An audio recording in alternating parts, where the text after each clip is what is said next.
So welcome to yoga world. అందరికీ నమస్కారం. అంతర్జాతీయ యోగా దినోత్సవం ఒకనాడు లేకుండే, దీనికి ప్రత్యేకంగా ఒక రోజు లేకుండే, కానీ అన్నింటికి ఉన్నాయి. అంటే ప్రపంచం మొత్తం, అసలు ప్రపంచానికి యోగాని పరిచయం చేసింది భారతీయ మహర్షులు. అది ఎక్కడి నుంచి వచ్చిందంటే వేదాల నుంచి వచ్చింది అన్నట్టు. వేదాలలో సమస్తం ఉంటుంది. వేదం అంటే ఒక సముద్రం, అందులోంచే అన్నీ వస్తాయన్నట్లా. అందులో యోగా ఒక చిన్న చిన్న ప్రపంచం అన్నట్లా. అంటే యోగం ఉంది, జ్ఞానం ఉంది, భక్తి ఉంది, కర్మ ఉంది.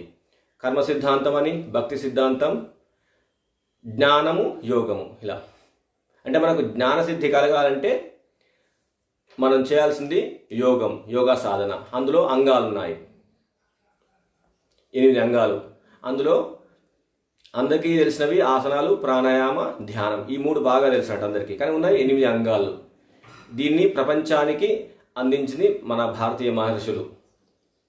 అంటే యోగా పుట్టింది మన దేశంలోనే. ప్రపంచమంతా నేడు యోగా అనగానే గుర్తొచ్చేది ఇప్పుడు మన దేశమే గుర్తొస్తుంది.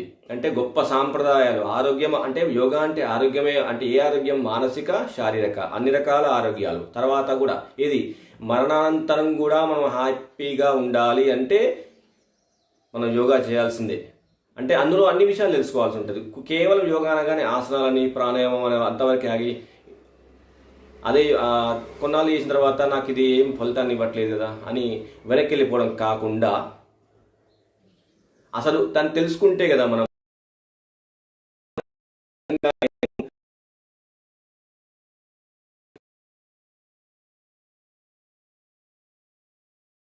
ఇప్పుడు మన స్వామి వివేకానంద కానీ, ఇంకా పతంజలి మహర్షి కానీ. అంటే పతంజలి మహర్షి తీసుకున్న అన్నీ కూడా మన వేదం నుంచి తీసుకున్నవి అన్నీ. ఇప్పుడు స్వామి వివేకానందుడు మాట్లాడే ప్రతి మాట వేదంలో ఉన్న మాటే, కానీ దాన్ని అనుభవంలో తెచ్చుకొని తన సొంత శైలిలో చెప్పగలిగాడు. ప్రపంచం మొత్తం ఇప్పుడు స్వామి వివేకానంద అనగానే ఆయన మాటలు గుర్తొస్తాయి. ఎందుకంటే అదంతా మన వేదంలో ఉంది. ఆయన యోగా సాధన చేసిండు. యోగా సాధన చేసినట్టే ఆసనాలు వేసిండా, ప్రాణాయామం చేసిండా అని కాదు. అక్కడ శక్తిని సంపాదించుకున్నట్లు. అంటే అది దానికి కారణం యోగమే. అదొక ప్రాప్తి. యోగం అంటే ప్రాప్తి. యోగా అనగానే మనకేం గుర్తొస్తాయంటే సూర్య నమస్కారాలు గుర్తొస్తాయి. యోగా అనగానే కొన్ని అడ్వాన్స్డ్ ఆసనాస్ గుర్తొస్తాయి. స్టేజ్ పర్ఫార్మెన్స్ గుర్తొస్తుంది. దీంట్లో సర్టిఫికేషన్, దాంట్లో సర్టిఫికేషన్స్, అవి మనకి ఏమి ఇవ్వవు. సర్టిఫికేట్స్ మనకి ఏమి ఇవ్వవు.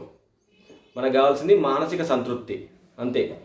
మనం చేసే పని ఏదైనా కానివ్వండి, మన యోగా సాధన చేస్తున్నప్పుడు మన మనసుని ఇక్కడే ఉంచుకోవాలి. అంటే మనకు కావాల్సింది ఏంటంటే అంగాలు, యోగా అంగాలు. వాటిని గురించి తెలుసుకుంటే ఖచ్చితంగా మనం మన మనసుని నియంత్రించవచ్చు. చాలామందికి యోగా అంటే చాలా డౌట్స్ ఉంటాయి. అసలు ఎట్లా అంటే నేను చాలామందిని కలిసాను. ఒక 10-11 సంవత్సరాల నుంచి చాలా చాలా రకాల యోగా సాధకులని కలవడం జరిగింది. వాళ్ళు ఏంటంటే తెలియక యూట్యూబ్లలో చూసుకుంటూ ధ్యానం చేయొచ్చు, తెలిసి ఏదో ఒక చిన్న చిన్న బ్రీదింగ్ ఎక్సర్సైజెస్ చేయొచ్చు, కానీ ప్రాణాయామం కానీ, సూర్య నమస్కారాలు కానీ, లేదా ఆసనాలు, అడ్వాన్స్ లెవెల్ ఆసనాస్, ఇవన్నీ యూట్యూబ్లో చూసుకుంటూ చేయకూడదు. యూట్యూబ్లో వచ్చేది అది అట్లా అంటే అది లైవ్లో అయితే వీడియో ఓకే, పర్సన్ చూసుకుంటూ. గ్రూప్లో చేస్తారు, 100 మంది 1000 మంది కూర్చొని అక్కడ కెమెరా ముందు కూర్చుని అతను సిద్ధాంతం మాత్రం చెప్తాడు, ఆ సాధన ఎలా చేయాలో చెప్తాడు. కానీ మన ఇన్నర్ ఫీలింగ్, మన లోపల శరీరం ఏ విధంగా అసలు ఆ ఆసనాన్ని స్వీకరిస్తుందా లేదా అది తెలియదు కదా. కాబట్టి మనం లైవ్ వీడియోస్లో చేయొచ్చు, కానీ యూట్యూబ్లలో మాత్రం ఏదో ఒకటి, నాకు నెక్ స్పాండిలైటిస్ ఉంది కదా, దానికోసం ఒక ఆసనాన్ని యూట్యూబ్లో కూడా చేసేస్తాం అనుకో, ఇంకెక్కువ అవుతుంది, ఖచ్చితంగా ఎక్కువ అవుతుంది. అట్లా కాకుండా మేము ఇప్పుడు తెలుసుకో తెలుగు అనేటువంటి ఆ ఛానల్ ద్వారా ఇంతకుముందు మీకు కొన్ని సింపుల్ ప్రాణాయామ టెక్నిక్స్ చెప్పడం జరిగింది. మీరు సబ్స్క్రైబ్ చేసుకోండి. ఇంకా ముందు కూడా ఇలాంటి ఉపయోగకరమైనటువంటి వీడియోస్ చేస్తాము. ఇంకా లంగ్ కెపాసిటీ ఎట్లా పెంచుకోవచ్చు అలాంటివన్నీ కూడా ఇంతకుముందు వీడియోస్లో చేయడం జరిగింది. అయితే యోగా స్టెప్స్ గురించి కూడా అది ముందు ముందు చెప్తాము. అయితే దీంట్లో బ్రీఫ్గా చెప్తామండి. ఇక్కడ ఇప్పుడు మన అసలు యోగా అంటే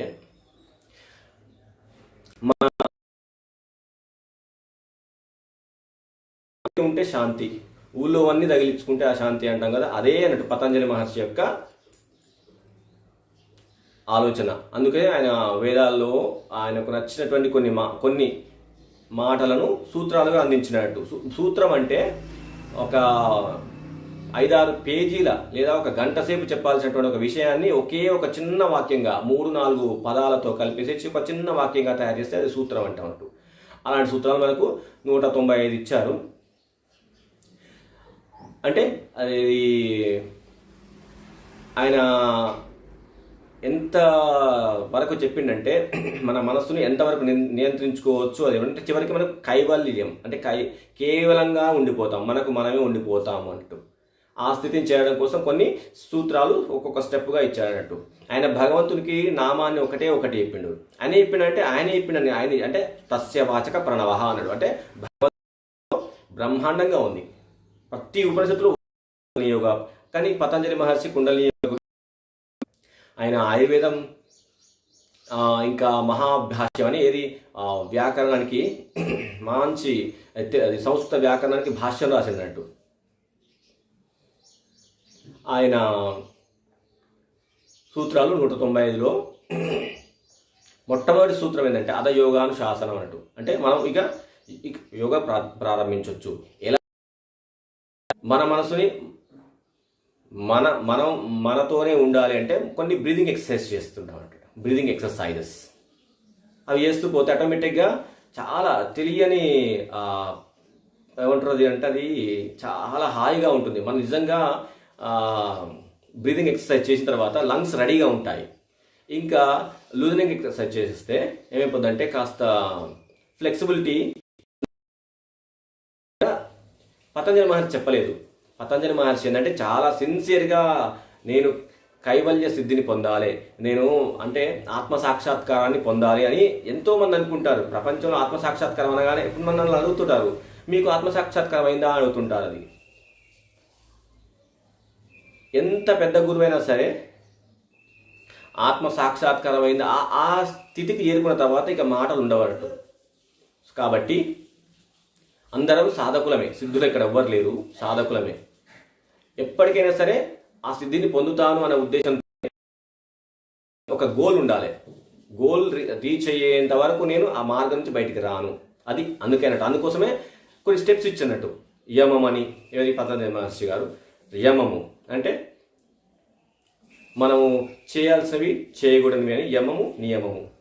అందరికీ తెలుసు అవి చేయడము చేయకపోవడం అని. ఏది చేస్తే మంచిదో ఏది చేయకుంటే మంచిదో ప్రతి మనిషికి తెలుసు. కానీ అది పాటించకపోవడం అనేది వాళ్ళకు ఎవరిది వాళ్ళకి అది చెప్తే వచ్చేది కాదు. ఎవరికి జన్మ కర్మానుసారంగా అవి జరుగుతూ పోతుంటాయి. దాని తర్వాత ఆసనాలు అంటూ. ఆసనం అంటే దానికి ఆసనానికన్నా ముందు మేమేం చెప్తామంటే కొన్ని లూజనింగ్ ఎక్సర్సైజ్ చేసుకోండి, బ్రీదింగ్ ఎక్సర్సైజ్ చేసుకోండి. అలా చేసుకుంటే ఇప్పుడు కొన్ని ఆసనాల ద్వారా స్పాండిలైటిస్ ఎట్లా తగ్గించుకోవచ్చు, బ్యాక్ పెయిన్ ఎట్లా పోతుంది, అది లంగ్ కెపాసిటీ ఎట్లా పెరుగుతుంది, ఇక్కడ షోల్డర్స్ పెయిన్ చాలా మందికి కామన్ పెయిన్ ఉంటుంది. అది సో అది ఎట్లా పోతాయి అంటే ఫస్ట్ ఆఫ్ ఆల్ కొన్ని బ్రీదింగ్ ఎక్సర్సైజెస్ లూజనింగ్ ఎక్సర్సైజ్ వాటి ద్వారానే పోతాయి అంటే అట్లా చాలా వరకు వాటితోనే పోతాయి. ఇంకా ఆసనం దానికి అవసరం లేదన్నట్టు అట్లా అది. సో ఆ లూజనింగ్ ఎక్సర్సైజ్ వచ్చిన తర్వాత అప్పుడు ఆసనాలు వేసుకోండి. తర్వాత ఇది ఎండోక్రైన్ సిస్టమ్ అంటే మన గ్రంథులన్నీ కూడా చాలా స్ట్రాంగ్ అయిపోతాయి. ఏ స్థితిలో మన లంగ్ కెపాసిటీ పెరుగుతుంది. కొన్ని ఆసనాల ద్వారా లంగ్ కెపాసిటీ కూడా పెరుగుతుంది అన్నట్టు. ఊపిరితిత్తులకు గాలి బాగా లభిస్తుంది కొన్ని ఆసనాల ద్వారా. అవి ఎట్లాంటివి అంటే ఇలాంటి వాటిని మనం మనకుంటుంది మ్యాట్, ఆ మ్యాట్ని ఇట్లా రోల్ చేసేసి దానిపైన పడుకోవడం అన్నట్టు. పడుకుంటే ఆ మెడ కిందకి ఉండి పడుకుంటా అనుకో, లంగ్ కెపాసిటీ పెరుగుతుంది, బ్యాక్ స్ట్రాంగ్ అవుతుంది, మళ్ళీ ఇక్కడ ఈ పెయిన్స్ పోతాయి, స్పాండిలైటిస్ తగ్గుతుంది. ఒకే ఒక్క మ్యాట్ రోల్గా చేసేసి దాని మీద పడుకుంటే ఇన్ని రకాల బెనిఫిట్స్. ఇది ఒక ఆసనం, సింపుల్ ఆసనం అంటది, చాలా చాలా సింపుల్. అది శవాసనం అని చెప్పొచ్చు, లేదా అది సేతుబంధాసన వేరియేషన్ అని చెప్పవచ్చు. చాలా దాని పేరు కన్నా మనకు వచ్చే లాభం ముఖ్యం అన్నట్టు. మనకు లాభం కావాలి, అంతే కదా. సో అది ఇంకా మనం ఫ్లెక్సిబిలిటీ కోసం కొన్ని యూజ్ చేస్తుంటాం. ఏది ఫ్లెక్సిబిలిటీ కావాలంటే ఎలా చేయాలి, ఇప్పుడు నేను ఫర్ ఎగ్జాంపుల్ ఇది తీసుకున్నాను. నేను ఫర్ ఎగ్జాంపుల్ నాకు లంగ్ కెపాసిటీ పెంచుకోవాలి. ఇంతకుముందు మీకు కొన్ని బ్రీదింగ్ ఎక్సర్సైజ్ ఒక 3 స్టెప్స్ ఎట్లా చేయాలని మీకు తెలుగుకోవడం ద్వారా ఇంతకుముందు వీడియోలో మీకు చూపించడం జరిగింది. మీకు ఇక్కడ కూడా మీకు ఇస్తున్నాము. తర్వాత కూడా ఇంకా అసలు బ్రీదింగ్ ఎక్సర్సైజ్ ద్వారానే ఇంకా అదొకటే చేస్తాను అంటే దాంట్లో వేరియేషన్ చాలా ఉంటాయి, చాలా చాలా రకాలుగా ఉంటాయి. అవి కూడా చూపిస్తాము ముందు. సో ఇప్పుడు చూడండి, ఒకసారి దీన్ని చూపిస్తాను. దీనితో ఇలా ఇప్పుడు మామూలుగా ఇలా అన్నాను, గ్యాప్ ఎక్కువ పెట్టాలా తక్కువ పెట్టాలా అలా కాకుండా ఇంత సైజ్, ఇట్లాంటి సైజ్ పెట్టుకొని ఫస్ట్ ఇక్కడ పట్టుకొని ఇలా గాలి తీసుకొని వదలండి, ఇలా చేస్తున్న వల్ల మన ఏమైపోతే ఇక్కడ ఉన్నటువంటి ఏమైనా పెయిన్ వస్తే తగ్గుతుంది. సో దీన్ని ఇట్లా తీసుకొని ఏది ఆసనాల కన్నా ముందు ఈ సింపుల్ స్ట్రెచెస్ ఇవి అంతే. ఇలా పట్టుకొని చూడండి, ఇలా ఉన్నాను, ఇలా అనాలి,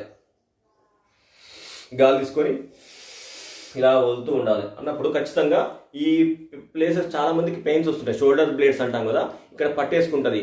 అది దాన్ని వదిలేసేస్తే 10-20 అయినా సరే అది పోతుంది. ఏదో పెయిన్ కిల్లర్ వేసుకుంటే తగ్గేది కాదు. అది ఏం చేస్తే పోతుంది. ఇట్లా చేయాలి, లేదంటారా మీకు చూపిస్తాను ఒకటి. మీరు ఇట్లా వాల్ పెట్టేసి వాల్కి చేయి పెట్టేసేసి ఇట్లా ఒత్తేసరికి ఇక్కడ కొంచెం గ్యాప్ వచ్చేస్తుంది, షోల్డర్ దగ్గర కొంచెం ముందుకు వచ్చేస్తుంది. అక్కడ ఏమైనా క్యాచ్ ఉన్నా సరే పట్టుకున్నా సరే వదిలేస్తుంది అంతే. లేదా మీరు తలుపు పట్టుకొని, ఇప్పుడు ఫర్ ఎగ్జాంపుల్ ఈ తలుపు అది దర్వాజా అనుకుందాం, ఇట్లా ఉండదు. ఏదో ఒక చెట్టు అనుకుందాం, ఏదో ఒక దూలం కానీ దానికి చేయి పెట్టేసేసి ఇంకో చూడండి ఇలా పట్టుకొని ఇట్లా ప్రెస్ చేయండి. ప్రెస్ చేసేస్తుంటే ఆ పెయిన్ నిమిషంలో పోతుంది ఆ పెయిన్. చాలా అది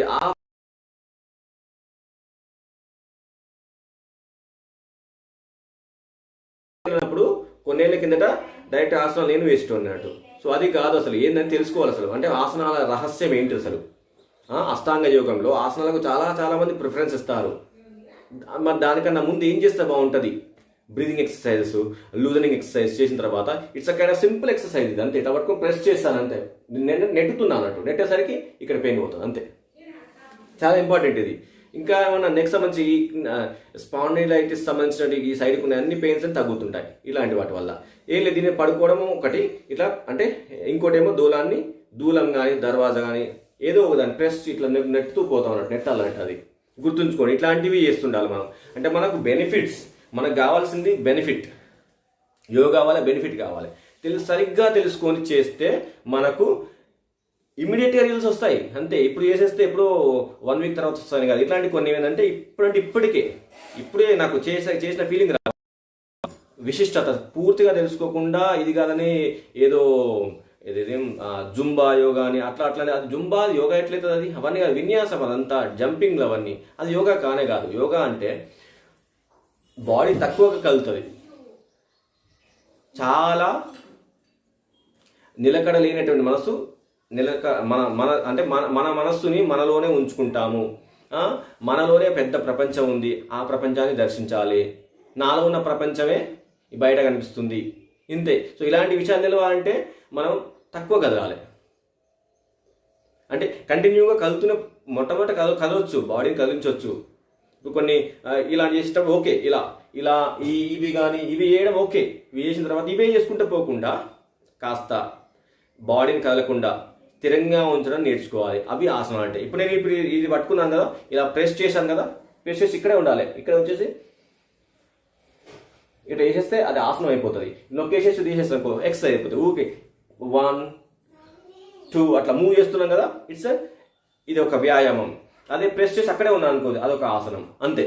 స్థిరం సుఖం ఆసనం అన్నట్టు. మూవ్ చేస్తేనేమో వ్యాయామం అయిపోతుంది, అక్కడే ఉండిపోతే ఆసనం.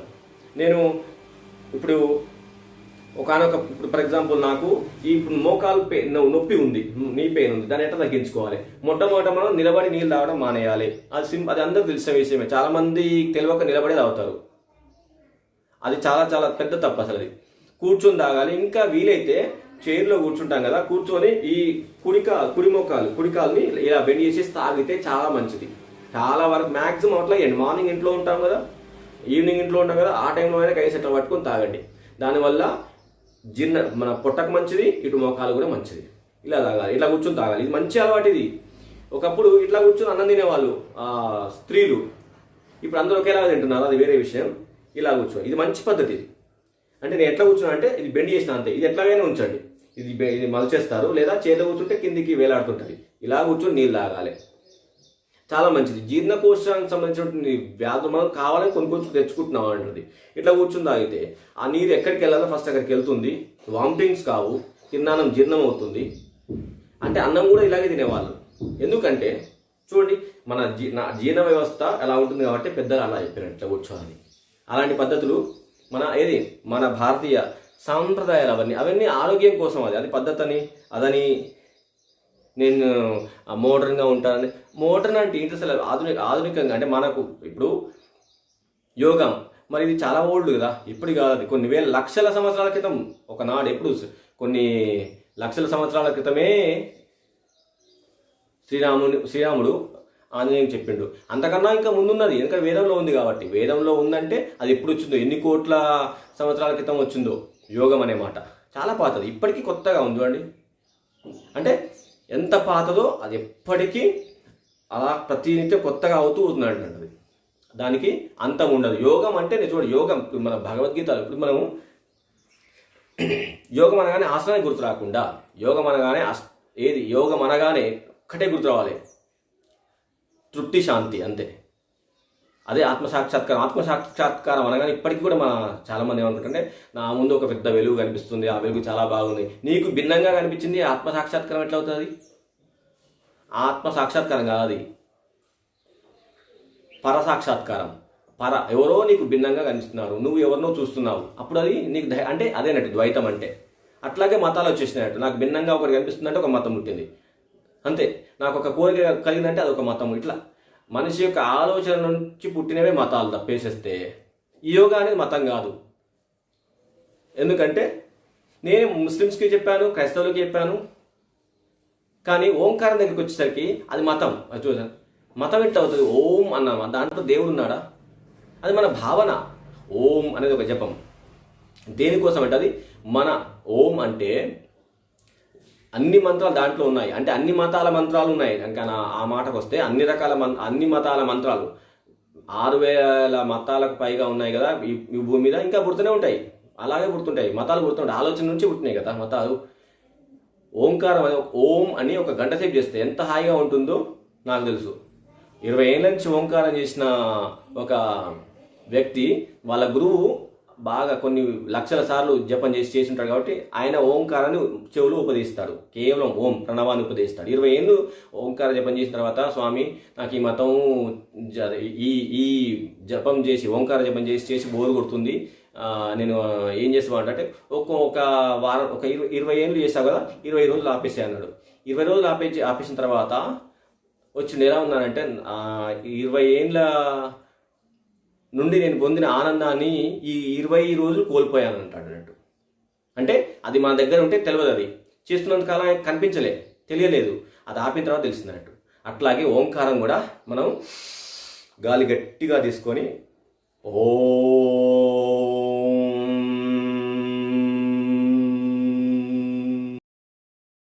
మన దగ్గరికి వచ్చేస్తుంది, మన అశాంతి అంతా బయటకు వెళ్ళిపోతుంది. ఒక్కసారి చేస్తేనే ఎంతో తేడా తెలుస్తుంది. అట్లా చేస్తూ పోతుంటే భయం పోతుంది, మనకు భవిష్యత్తు మీద భయం పోతుంది, భూతకాలం మీద బాధ పోతుంది, ప్రజెంట్ ఇక్కడే ఉండిపోతాం అన్నట్టు. అట్లా ఇలా అంటే ఆసనాల తర్వాత ఇలా ప్రాణాయామం తర్వాత జపం, దాని తర్వాత ఇక అల్టిమేట్ లెవెల్ ఏదైతే అది ధారణ శక్తి పెరుగుతుంది మనకు. ధారణ స్థితి, ఆ స్థితికి చేరుతాం. దాని తర్వాత ధ్యానం. అక్కడ ఇంకెవరు చెప్పాల్సిన అవసరం లేదు. ధ్యానం అంటే ఇన్ని రకాలుగా ఉంది, అన్ని రకాలుగా ఉంది కానీ ఏమీ లేదు. ఒక్కొక్కటి స్టెప్ బై స్టెప్ మనం నేర్చుకుంటూ పోతుంటాం అన్నట్టు. స్టెప్ బై స్టెప్ ఏదైతే మనకు నచ్చుతుందో అక్కడ ఆగిపోతాం అన్నట్టు. అక్కడ ఇంకా ఏముండదు. ఇక ఆ ధ్యాన స్థితి తర్వాత ఏంటిది? సమాధి స్థితి.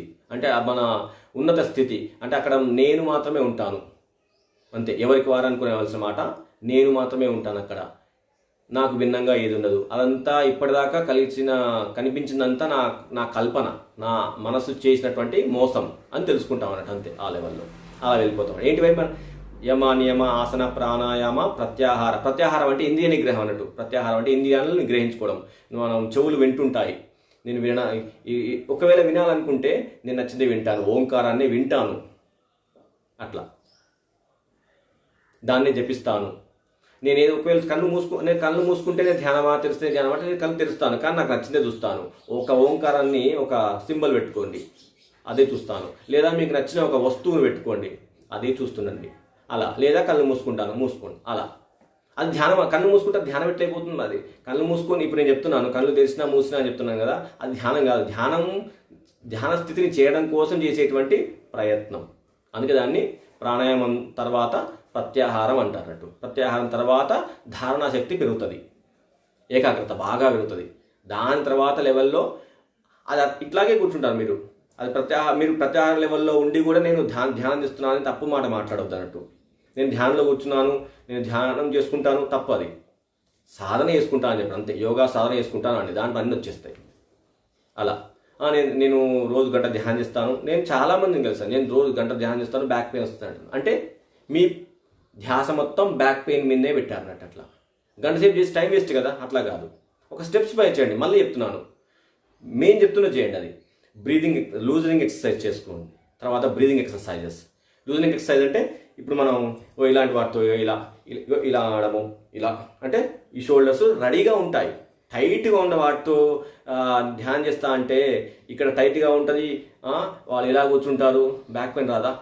ఎప్పుడూ ఇలా కూర్చొని వర్క్ చేసేవాళ్ళు ఇలా కూర్చోసరికి ఈ మజిల్స్ అన్ని టైట్గా ఉండిపోయి మీరు సాగదీస్తున్నారు. ఆ సాగదీసే టైంలో వెన్నెముక మీద ఒత్తిడి పడుతుంది, బ్యాక్ పెయిన్ వస్తుంది.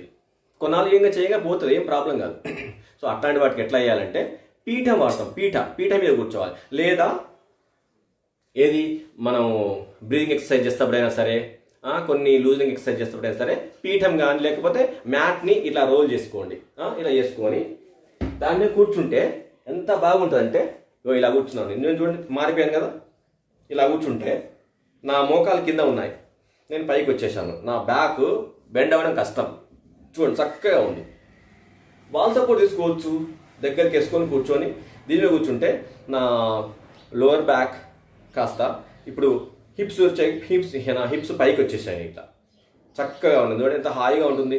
అలాంటి ప్లేస్ మీద ఫస్టే కళ్ళు మూసుకొని ఏదో చేయొద్దు, ఇలా స్ట్రెచ్ చేసేసి ఇట్లా బాగా స్ట్రెచ్ చేసుకొని ఇలా ఉంటే ఖచ్చితంగా మనం శ్వాస యొక్క వేగాన్ని తగ్గించుకోవచ్చు.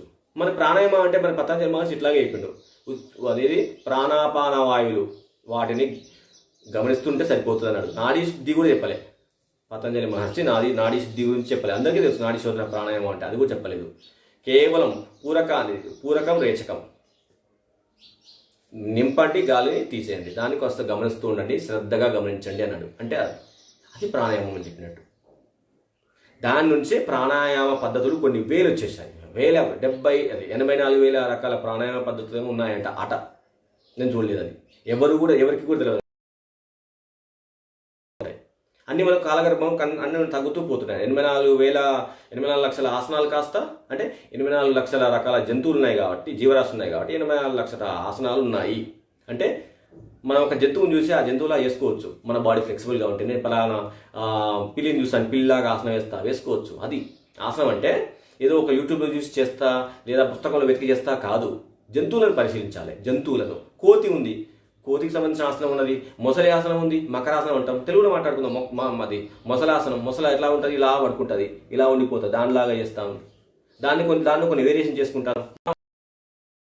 ఏది మనకు బాడీ లూజనింగ్ ఎక్సర్సైజ్ ద్వారా బ్రీదింగ్, మన మజిల్స్ జాయింట్స్ రెడీగా ఉండాలి. అప్పుడు 84 లక్షల జంతువులను చూసి అవి ఇప్పుడు కుక్క ఎలా వేస్తుంది ఆ ఆసనము, అన్ని జంతువుల పేర్లే. గజాసనం ఏది, మళ్ళా పక్షులు ఎట్లా స్ట్రెచ్ చేస్తాయి చూడండి, అన్ని గమనిస్తుండాలి. అలాగే ఆసనాలుగా వచ్చేసినట్టు. కాకపోతే అన్ని స్ట్రెచ్ చేసి అట్లాగే వస్తాయి కొన్ని పక్షులు చూడండి. అన్ని మనం అది అప్పుడప్పుడు అడవులోకి వెళ్ళి ఆ చెట్లను చెట్ల మీద వాళ్ళ పక్షులు చేసేటువంటి విన్యాసాలు చూస్తే చాలా బాగుంటుంది. ఇదే ధ్యానం అంటే. అక్కడ మీకు ఆసనం గురించి తెలుస్తుంది, మీ ఏకాగ్రత అక్కడ ఉండిపోతుంది. ఇది యోగం అంటే. అంటే సాధన పద్ధతులు చెప్పిండు పతంజలి మహర్షి. అంటే అన్ని స్క్రిప్ట్ సింపుల్గా జస్ట్ ఒక పేజీలో రాసేయచ్చు. 195 సూత్రాలు ఒక పేజీలో రాసుకోవచ్చు. కానీ వాటిని విడదీస్తే పెద్ద గ్రంథం తయారవుతుంది. ఒక సంవత్సరం పాటు చెప్పొచ్చు. అంత పెద్ద విషయాన్ని ఒక చిన్న పుస్తకంలో ఆయన పొందుపరిచి మనకి ఇచ్చాడు అన్నట్లు. అయితే దాని తర్వాత హఠయోగ ప్రదీపికలు చాలా వచ్చాయి. చాలా చాలా బాగుంటాయి, చాలా చాలా బాగుంటాయి. ఏది మనం సీతారామాంజనేయ సంవాదం అనే ఒక పుస్తకం అవి కానీ, లేదా హఠయోగ ప్రదీపికలు ఇవి చదివితే ఆసనాల మీద మనకు చాలా గ్రిప్ వస్తుంది. అసలు ఇలా ఉన్నాయా అంటే మీకు ప్రతి దాంట్లో జంతువే కనిపిస్తుంది, ప్రతి దాంట్లో ఒక జీవరాశి, దాని నుంచే ఆసనం అనేది. అవి అన్నీ మనం చేయలేము, కాకపోతే చూస్తూ పోతుండే ఇలా ఉందా అంటే మన మనస్సుని చూసే వాటిపైన కేంద్రీకరిస్తే అదే ధ్యానం. అయితే ఇంకా మీకు తెలుసుకో తెలుగు కూడా అనే ఛానల్ ద్వారా ఇంతకుముందు మేము ఇచ్చామండి అది ఆవర్తన ధ్యానం గురించి, సైక్లిక్ మెడిటేషన్ అని. అది ఎక్కువ తెలుగులో చాలా మంది అసలు చేయట్లేదు అసలు అది. కానీ దాంట్లో ఆసనాలు కవర్ అయిపోతాయి, ప్రాణాయామం చేసుకోవచ్చు, దాంట్లో జపం కవర్ అవుతుంది. ఇక ఇన్స్టాంట్ రిలాక్సేషన్ ఇమ్మీడియట్గా నాకు ఇప్పటికిప్పుడు నాకు ఇన్స్టాంట్ కాఫీ లాగా ఇన్స్టాంట్ ఫుడ్ అలాంటివి ఉన్నాయి. అట్లాగే ఇప్పటికిప్పుడే నాకు మనశ్శాంతి కావాలి, ఏం చేయాలంటే అట్లాంటివి చేసుకోవాలి. దాంట్లో వరుసగా స్టార్టింగ్ నుంచి ఎండింగ్ వరకు చేసుకుంటే 45 నిమిషాలు పడుతుంది, ఒక్కసారి గంట కూడా దాటిపోతుంది. లేదా అవద్దు నాకు దాంట్లో కొన్ని కావాలి, కొన్ని స్ట్రెచెస్ కావాలి. మీరు ఒకసారి వీడియో చూడండి, అది సైక్లిక్ మెడిటేషన్ ఆవర్తన ధ్యానం తెలుగులో దాని మీద మేము చేయడం జరిగింది వీడియో. ఇంకా ముందు దాన్ని ఇంకా క్లుప్తంగా చేసేసి సైలెంట్గా కేవలం చూసుకుంటూ అక్కడ లైవ్లో చేసేటట్టుగా ఆవర్తన ధ్యానం ఎప్పుడైనా చేసుకోవచ్చు, చూసి కూడా చేయొచ్చు. ఆ లైవ్లోనే ఏం కాదు, మీ అంతటా మీరు కూడా చేసుకోవచ్చు. అది దాంట్లో ప్రాబ్లమ్స్ ఏం లేవు, చాలా సింపుల్గా ఉంటాయి అవి, ఏ మాత్రం అది కాదు. కాకపోతే కొన్ని ఉష్ట్రాసనము కానీ ఫార్వర్డ్ బెండింగ్ అయ్యి శశాంకాసనము అట్లాంటివి బెండ్ అయ్యేటప్పుడు బ్యాక్ పెయిన్ లేకుండా అది చూసుకొని బెండ్ అవుతే సరిపోతుంది. మిగతా అన్ని సింపుల్గానే శవాసనలోనే వేరియేషన్స్ ఉన్నాయి తెలుసా. దాంట్లోనే డీప్ రిలాక్సేషన్ అని, ఇన్స్టాంట్ రిలాక్సేషన్ అని, ఇంకా క్విక్ రిలాక్సేషన్ అని. బట్ అప్పుడు బాడీని బాగా టైట్ చేస్తాం, ఇంత టైట్ చేసి సడన్గా రిలాక్స్ అయిపోతాం. అట్లా సడన్గా వదిలేసేయాలి, రిలాక్స్ అయిపోవాలి, లూజ్ చేసేవాళ్ళు బాడీని అంతా. అప్పుడు మనకి ఏమైపోతుంది, బాడీ మొత్తం చాలా చాలా చాలా తేలికగా అయిపోయిన ఫీలింగ్ వచ్చేస్తున్నట్టు అట్లా ఉంటుంది. ఇంకా కొన్ని ఆసనాల గురించి ఏం చెప్పాలన్నా అంటే బెల్ట్. ఇప్పుడు మనకు చాలామందికి అవసరం ఫ్లెక్సిబిలిటీ కావాలి, ఫ్లెక్సిబిలిటీ ఉండదు. ఎందుకంటే నేను చాలామంది అడుగుతుంటారు అట్లా బ్రష్ చేసేటప్పుడు లేదా మామూలుగా ఏమంటారు అది టంగ్ క్లీనర్ వాడేటప్పుడు, లేదా చేతులు 2 నోట్లో పెట్టి నాలుగు మీద పెట్టి ఇట్లా అనేటప్పుడు ఇట్లా బెండ్ అవుతుందా అట్లా వస్తుంది సౌండ్. అప్పుడు పట్టేస్తుంది, లోవర్ బ్యాక్ పట్టేస్తుంది చాలామందికి. అది పట్టేసేస్తే ప్రాణం వెళ్ళిపోయినట్టు అయిపోతుంది. సో దానికి కారణం ఏంటంటే సరైన ఫ్లెక్సిబిలిటీ లేకపోవడం, మన రిబ్ ఫ్లెక్సిబుల్గా లేకపోవడం అన్నట్టు. ఇట్లా తిప్పినా పెయిన్ వస్తుంది కొందరికి, ఇట్లా తిప్పినా పెయిన్ వస్తుంది. దానికి ఉండాలి. ఏమొస్తుంది మనకు ఖచ్చితంగా సయాటిక్ వస్తుంది, ఇంకా లోవర్ బ్యాక్ ఇష్యూస్ వస్తాయి, ఇంకా ఏంటంటే మోకాళ్ళ పెయిన్స్ వస్తాయి, కాఫ్ మజిల్స్, అది హీల్స్ కూడా అది నొప్పులు. అంటే దానికి కారణం ఏంటంటే కొందరికి ఫ్లెక్సిబిలిటీ ఉన్నా కూడా వచ్చేస్తుంది, అది వేరే విషయం. కానీ చాలామంది 95% మాత్రం అది కంప్లీట్గా ఫ్లెక్సిబిలిటీ లేకపోవడం వల్లనే, ఆ స్టిఫ్నెస్ ఆ థాయిస్ దగ్గర ఉండడం వల్లనే అది అదేది సయాటిక్ కానీ, బ్యాక్ పెయిన్ కానీ, జీర్ణకోశ సంబంధించిన వ్యాధులు కానీ, సరైన ఫ్లెక్సిబిలిటీ ఉంటే ఇవన్నీ రావు అసలు. ఇంకా హెడ్ ఏక్ కూడా వచ్చేస్తుంది, సరైన ఫ్లెక్సిబిలిటీ లేకపోవడం వల్ల వచ్చేది కంపల్సరీ. అన్నీ ఒకదానికొకటి ఇంటర్ కనెక్షన్స్ ఉంటాయండి. ఇవన్నీ మనం సరిగ్గా తీసుకున్న మంచిగా జీర్ణం అయిపోతాం. మనకు హెడ్ ఏక్ ఎందుకు వస్తుంది? మనము ఆసనాలను సరిగ్గా వేస్తే మనకు ఆ ఫలితం ఖచ్చితంగా ఉంటుంది. మనం వేసే ఆసనంలో తేడా ఉండడం వల్లనే నెగిటివ్గా రిజల్ట్స్ వస్తాయి. అప్పుడు మనం యోగాని అనడం కాదు, మనం చేసే సాధనలోనే తప్పు ఉంటుంది. మనం చేసే సాధనలో తప్పు ఉంటేనే రిజల్ట్స్ బ్యాడ్గా వస్తాయి. అంటే మనం చేసేదాన్ని స్పష్టంగా చేయాలి. అందుకోసమే బాడీని ఫ్లెక్సిబుల్గా ఉంచుకుంటే కొంచెం ఆసనం అటు ఇటు పోయినా సరే ప్రాబ్లం కాదు. ఎందుకంటే ఫ్లెక్సిబుల్గా ఉన్న బాడీ ఏదైనా తట్టుకుంటుంది. అందుకోసమే మనం ఫస్ట్ బాడీని కొంచెం ఫ్లెక్సిబిలిటీగా వేసుకుని తర్వాత ఎండోక్రైన్ సిస్టమ్ మీద, నర్వస్ సిస్టమ్ మీద, బ్లడ్ సర్క్యులేషన్ సిస్టమ్ మీద, వాటన్నిటి మీద ఫోకస్ పెట్టి ఏ ఆసనం వల్ల నా బ్లడ్ నేను ప్యూరిఫై చేసుకోవచ్చు, ఏ ఆసనం ద్వారా నా హెడేక్ పోగొట్టుకోవచ్చు, ఏ రకమైన ప్రాణాయామం వల్ల నా ముక్కులో ఉన్నటువంటి వైరస్ బయటికి వెళ్ళిపోతుంది, ఎట్లా చేసుకోవాలి. ఇప్పుడు ఒక బెల్ట్ ఉంది ఇట్లా, ఇది బెల్ట్ కానీ క్లాత్ బెల్ట్ ఇది, లేదా టర్బన్ కానీ లేకపోతే తువాల కానీ చున్నీ ఏ ఉన్నా సరే ఇలా పట్టేసుకొని జస్ట్ నేను ఇగో ఈ కాలు ఇలా ఉంది కదా మీకు ఇలా చూపిస్తున్నాను.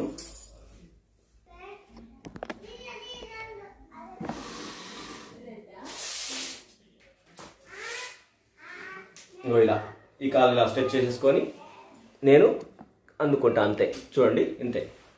నేను దీని మీద కూర్చున్నా, ఇట్లా కూర్చున్నాను అన్నట్టు అట్లా. ఓకే, అది తీసేసి నెక్స్ట్ ఇలా మీకు కనిపించడం కోసం దాన్ని ఇలా పెడుతున్నాను. ఇలా అంతే. సో మీకు ఈ టోస్ కనిపిస్తున్నాయి కదా, టోస్ కింది భాగంలో ఇలా పెట్టేసుకోవాలి, అంతే అంతే. ఎంత బాగుంటుందంటే ఇలా పెట్టేసి కూర్చోండి. ఇది ఇలా బెండ్ చేసి కూరినంత మొక్క నీ పెయిన్స్ ఉంటే మీరు చైర్లో వేసుకోవచ్చు, లేదా రెండు స్ట్రెచ్ చేసేయండి. ఇలా ఒక్కొక్కటి ఇలా లాగదీయండి, ఇట్లా కూర్చోండి, అంతే. చక్కగా వేసి కూర్చోండి, అంతే. ఎంత ఈ కాఫ్ మజిల్స్ చాలా స్ట్రెచెస్ వస్తాయి. సో ఇలాంటివి వేస్తూ పోతున్నారు. మళ్ళీ ఇలా ఇలా మళ్ళీ దీన్ని వీలైనంత వరకు ముందుకు ఇలా బెండ్ అవుతూ ఉండండి. బెండ్ అవుతూ ఉంటే ఇక్కడ తెలిసిపోతుంది. ఇవన్నీ సాగుతాయి. అంటే మనం ఎక్కడ సాగదీస్తే మనకు ఈ హ్యామ్ స్ట్రింగ్స్, ఈ కాఫ్ మజిల్స్ ఇవే ఇంపార్టెంట్ మనకు. ఫస్ట్ ఆఫ్ ఆల్ ఇవే ఇంపార్టెంట్. ఇవి సరిగ్గా ఉంటే మనకు నీ పెయిన్స్ ఎందుకు వస్తాయి రావు. ఇవి సరిగ్గా ఉండాలి. అన్ని కంట్రోల్ సరిగ్గా స్ట్రెచ్ అయిపోవాలంటే ఇట్లాంటి వాటిని చేస్తూ పోతున్నాను. ఇలా అంటూ పోతున్నాను. ఇలా 1 2 ఇది మూమెంట్. నేను ఒక 10 సార్లు చేసిన తర్వాత ఇలాగే ఉంచిన తర్వాత చాలా పెయిన్ వస్తుంది ఫస్ట్ టైం అయితే. ఒక చేయగా చాలా హ్యాపీగా ఉంటుంది. ఇలాగే ఉంటాం. తర్వాత ఇట్లా మన చిన్ ఇక్కడ టచ్ చేస్తాం, అంతవరకు చేరుకుంటాం. అంటే పశ్చిమోత్తాసన వేరియేషన్స్ ఇవన్నీ. ఓకే, ఇట్లా 2 చేసేస్తాం. తర్వాత కలిపి వేసేసుకోవాలి. ఇలా కలిపి వేసుకోవాలి. 1 2 3 ఇట్లా అంటాం కదా, ఖచ్చితంగా ఎఫెక్ట్ ఇక్కడ పడుతుంది. నీ పెయిన్స్ అని అవన్నీ తగ్గుతాయి ఇట్లా చేస్తూ పోతుంటే. తర్వాత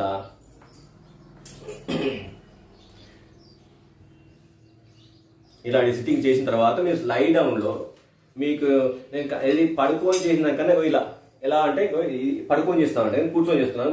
ఇలా వండేసేసి ఇలా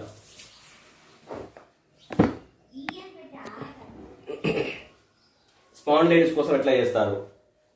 ఓకే, పడుకొని చేస్తే నేను కూర్చొని చేస్తాను. చూడండి ఇలా ఉంచారు. మీరు శవాసనంలో చేస్తారు. ఇది ఇలా ఉండి చూడండి ఇక్కడ దాకా వచ్చేసేసి నేను ఇలా పెట్టేస్తాను అన్నట్టు. ఇలా ఎంత సేపు అంటే ఒక 3 నిమిషాలు అట్లా పెట్టేసేస్తే చాలా రిలీఫ్గా ఉంటుంది స్పాండిలైటిస్ వల్ల. అలాంటి ఇబ్బందితో మనము ఏ పని చేయలేము. కాబట్టి ఇట్లాంటి వాటిని మనం ఉపయోగించాలి. ఏది మ్యాట్ని రోల్ చేయడము, లేదా బోల్స్టర్స్ కానీ, లేదా ఈ మనకు ఉంటాయి కదా బ్లాంకెట్స్, వాటిని రోల్ చేసేస్తే వాటితో చేసుకోవచ్చు. అట్లాగే ఇప్పుడు నేను ఇట్లా ఈ మ్యాట్ రోల్ చేసేసి దాని మీద పడుకొని ఇట్లా హ్యాండ్స్ ఇలా పెట్టాలంట, అంతే. శవాసనంలో 5 నిమిషాలు చాలు. ఏ ఆసనం నేను చేయలేను, నాకు ఒక్కటే కావాలి, నా లంగ్ కెపాసిటీ పెరగాలి, నాకు స్పాండిలైటిస్ తగ్గాలి అంటే ఇంకేం చేయకుండా డైరెక్ట్గా ఎట్లా చేసినా కూడా నో ప్రాబ్లం. అంత ప్రాబ్లం ఏమి ఉండదు.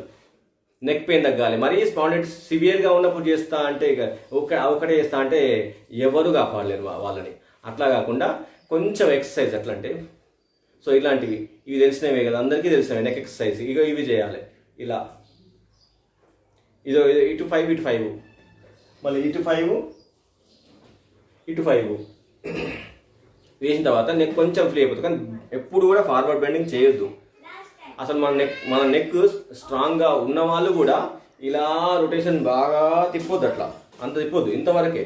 ఎప్పుడైనా సరే తిప్పాలనుకుంటే నార్మల్గా ఉన్నవాళ్ళు, స్పాండిలైటిస్ ఉన్న వాళ్ళు తిప్పడం చేయొద్దు, అస్సలు చేయొద్దు. చేస్తారు, అదే వచ్చింది. ఎక్సర్సైజ్ అనగానే స్పాండిలైటిస్ ఉన్న వాళ్ళు కూడా చేసేసి ఈ పెయిన్ ఎక్కువ తెచ్చుకుంటారు. అందుకే యోగా అనగానే చాలా భయపడతారు. మనం ఏమేమి చేయాలి, ఏమేమి చేయకూడదు అవి తెలుసుకోవాలి. అది చాలా ఇంపార్టెంట్. స్పాండిలైటిస్ ఉన్న వాళ్ళకి ఏది వద్దు అనుకో, ఇది కూడా ఇబ్బంది పెడుతుంది అంటే కేవలం ఇది చేయొచ్చు. ఇలా ఇట్లా ఇట్లా చేయడం వల్ల థైరాయిడ్ గ్లాండ్ కూడా చాలా మంచిది. థైరాయిడ్ ఉన్న వాళ్ళు ఈ నెక్ ఎక్సర్సైజ్ చేసేస్తే థైరాయిడ్ తగ్గుతుంది. సో ఇంకో ఇలా ఇలా ఏది థైరాయిడ్ కోసం ఇది ఇలా అంతే. లేదా ఇంకో ఇట్లా ఇలా పెట్టి కూడా చేసుకోవచ్చు. ఇలా గాలి తీసుకొని 1 2 ఇట్లా, లేదా మళ్ళీ ట్విస్టింగ్, దాని తర్వాత సెకండ్ లెవెల్ ఇన్హేల్ గాలి తీసుకొని ఇలా ఇట్లా వేసేస్తే మన ఈ మజిల్స్ వాటిలో ఫ్లెక్సిబిలిటీ వస్తుంది, థైరాయిడ్ గ్లాండ్ స్ట్రాంగ్ అయిపోతుంది. దానికి సంబంధించినటువంటి థైరాయిడ్ అనేది ఒక జబ్బు ఉంటుంది. థైరాయిడ్ అనేది ఒక గ్రంథి. చూడండి కొన్నాళ్ళు పోతే వాటి పేర్లనే జబ్బులుగా తయారు చేస్తాం. థైరాయిడ్ ఉంది అంటారు నాకు. అది ఎక్కువ తక్కువ కాదు, సరిగ్గా ఆ గ్రంథి ఆ హార్మోన్ని స్రవించాలి. ఎక్కువద్దు తక్కువద్దు కదా, దానికోసమే కదా. అదేదో థైరాయిడ్ అనేది ఒక జబ్బులాగా కాదు, ఒక గ్రంథిని పట్టుకొని ఒక గ్లాండ్ అది. నాకు హార్ట్ వచ్చిందంట, మాకు అది హార్ట్ అటాక్ వచ్చింది. హార్ట్ అట్లా వాటి పేర్లనే జబ్బుల్లాగా చేసే పరిస్థితి వస్తుంది అట్లా. సో వాటిని ఏదైనా సరే, ఇప్పుడు డయాబెటీస్ అది సరిగ్గా ఉండాలి, అందరికీ ఉండాలి. అది లేకుంటే ఎట్లా? డయాబెటీస్ అనగా అది జబ్బు అనుకుంటాం.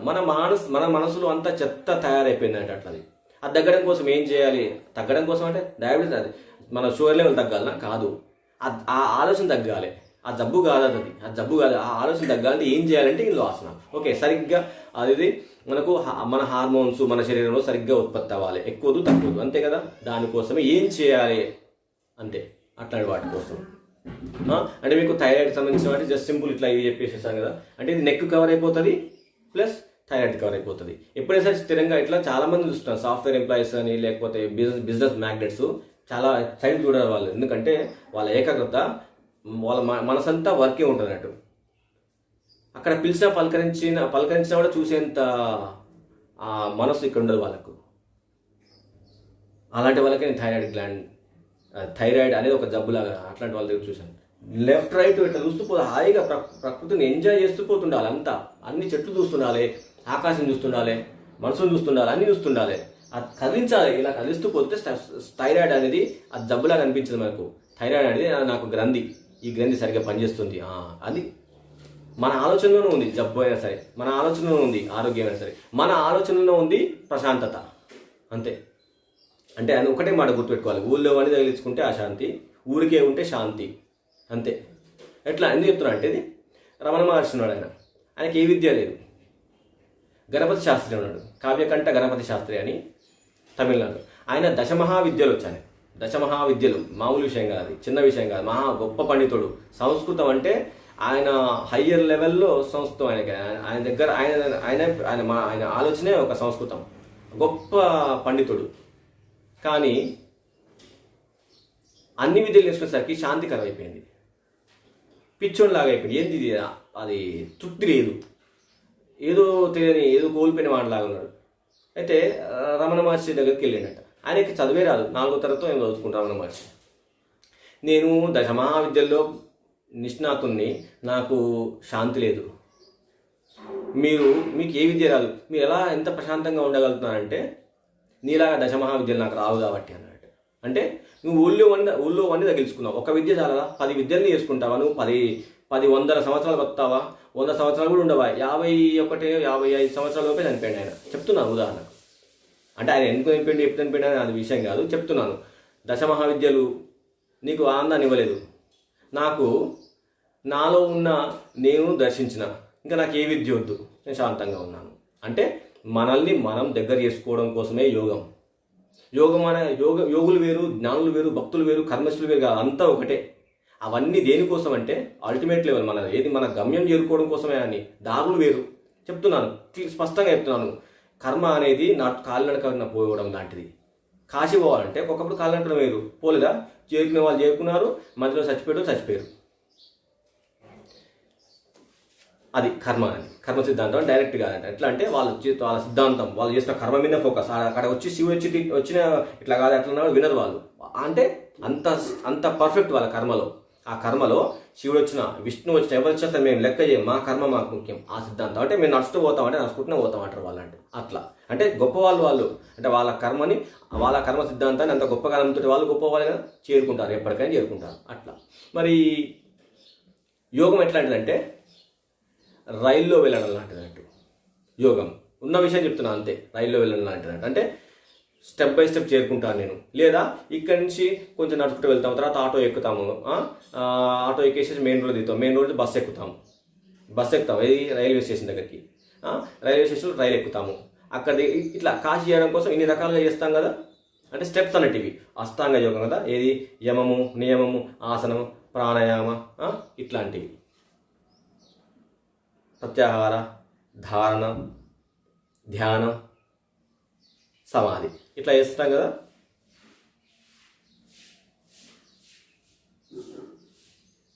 గమ్యం చేరుకుంటాం. మరి ఇంకొకటి భక్తికి జ్ఞానానికి తేడా ఏంటిది? ఇక్కడ మీరు ఏమైనా ఇప్పుడు చెప్తున్నాను, అడుగుతున్నారు యోగా ఆసనాలకు ఇంకా ధ్యానానికి ఏం డిఫరెన్స్ అంటే అది చెప్తాను. ఇది చెప్పిన తర్వాత అది నెక్స్ట్ కవర్ చేస్తాను, ఖచ్చితంగా చెప్తాను నేను. ఇది చాలా ఇంపార్టెంట్ విషయం ఇది. ఎందుకంటే చాలామంది అసలు కర్మ అంటే ఏంటో తెలియదు, యోగం అంటే ఏంటో తెలియదు, భక్తి అంటే ఏంటో తెలియదు, జ్ఞానం అంటే ఏంటో తెలియదు. ఇవి 4 అన్నట్టు. ఇవి మనము వేదాల్లో మన వేదం మనకు ఇచ్చినది 4 రకాలన్నట్టు. 4 కర్మసూత్రాలు, జైమిని ధర్మసూత్రాలు రాసినట్టు, అది కర్మకు సంబంధించినవి. పతంజలి మహర్షి యోగా సూత్రాలు ఇచ్చినట్టు, అది మన మనస్సుకు సంబంధించినవి. కర్మ శరీరానికి, ఈ యోగం మనస్సుకు. మరి భక్తి అంటే ఎట్లాంటిదంటే, భక్తి అనేది ఎట్లాంటిదంటే ఫ్లైట్లో వెళ్ళడం లాంటిది. ఎక్కడికి? కాశీకి. అంటే కాశీ అనేది ఒక మన గోల్ అనుకుంటే, అందరూ పోయి కాశీలోనే ఉంటా అనుకోవద్దు. మళ్ళీ అది ఒక పిచ్చి ఉంది మన దగ్గర. అంటే చెప్తున్నాను, ఉన్న వాస్తవం చెప్తున్నాను. కాశీలోనే ఉంటే మోక్షం వస్తుంది అంటే ప్రపంచం అంతా పోయి కాశీలోనే ఉందాం. ఇంకొకరు అంటారు అరుణాచల క్షేత్రంలో ఉంటే అదే మోక్షం అంటే అరుణాచలంలో అక్కడ ఉందాం, ఇక్కడ ఉందాం, రామేశ్వరం ఉందాం, అక్కడ ఉంటే మంచిది, అక్కడ ఇక్కడ ఉంది. మనం ఇదంతా ఎందుకు కదా? ఆలోచించండి. కొందరికి ఉండదు. పురాణాలు చదివిన తర్వాత పురాణ ప్రవచనాలు చేసే వాళ్ళు కూడా దాంట్లో కర్మ ఉంటుంది. పురాణాల్లో కూడా 18 పురాణాలు ఉన్నాయి. దాంట్లో భాగవతం చాలా బ్రహ్మాండమైనది. విష్ణు పురాణం, భాగవతము, వాయు పురాణం, శివ పురాణం, సో ఇవి చాలా మంచి పురాణాలు, బ్రహ్మాండంగా ఉంటాయి. వాటిలో యోగం గురించి బ్రహ్మాండంగా చెప్పడం జరిగింది అన్నట్టు. అయితే కాశీలో ఉంటేనే కైలాస ప్రాప్తి కలుగుతుంది అనుకుంటే శివుడు కైలాసంలోనే, శివుడు కేవలం కాశీలోనే ఉన్నాడా అంటే కైలాసంలో కూడా లేడా? అక్కడ కైలాస పర్వతం ఉంది హిమాలయాల్లో, అక్కడ కూడా లేడా శివుడు? కాశీలోనే ఉన్నాడా? ఆలోచించండి. ఇట్లా ఆలోచిస్తే నిజంగా మనకు యోగా అంటే తెలిసిపోతుంది. ఈ ఆలోచనలోనే ఉంది ధ్యానం. ఏ ఆలోచన లేకుండా చేసేది ఆసనం. ఇప్పుడు మీకు అర్థమైందా?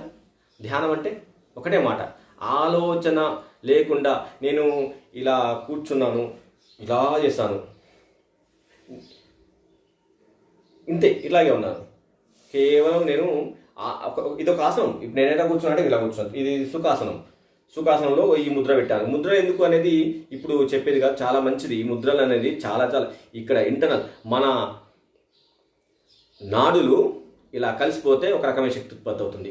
ఇలా కలిసిపోతే ఇంకొక ఇప్పుడు చూడండి, ఇలా ఈ ముద్ర, ఇది పృథ్వీ ముద్ర. ఇలాంటి ముద్రలు పెట్టేసేస్తే మన బరువు తగ్గుతారు. వెయిట్ లాస్ అవ్వాలంటే ఈ ముద్ర, దీని పేరు అవసరం. పృథ్వీ ముద్రన లేకపోతే ప్రాణముద్రన, వాయుముద్రన, అది కాకుండా ఇలా పెట్టేసేస్తే వెయిట్ లాస్ ఖచ్చితంగా జరుగుతారు. నేను చాలా ఏళ్ళ నుంచి ఇట్లాగే ఉంటున్నాను.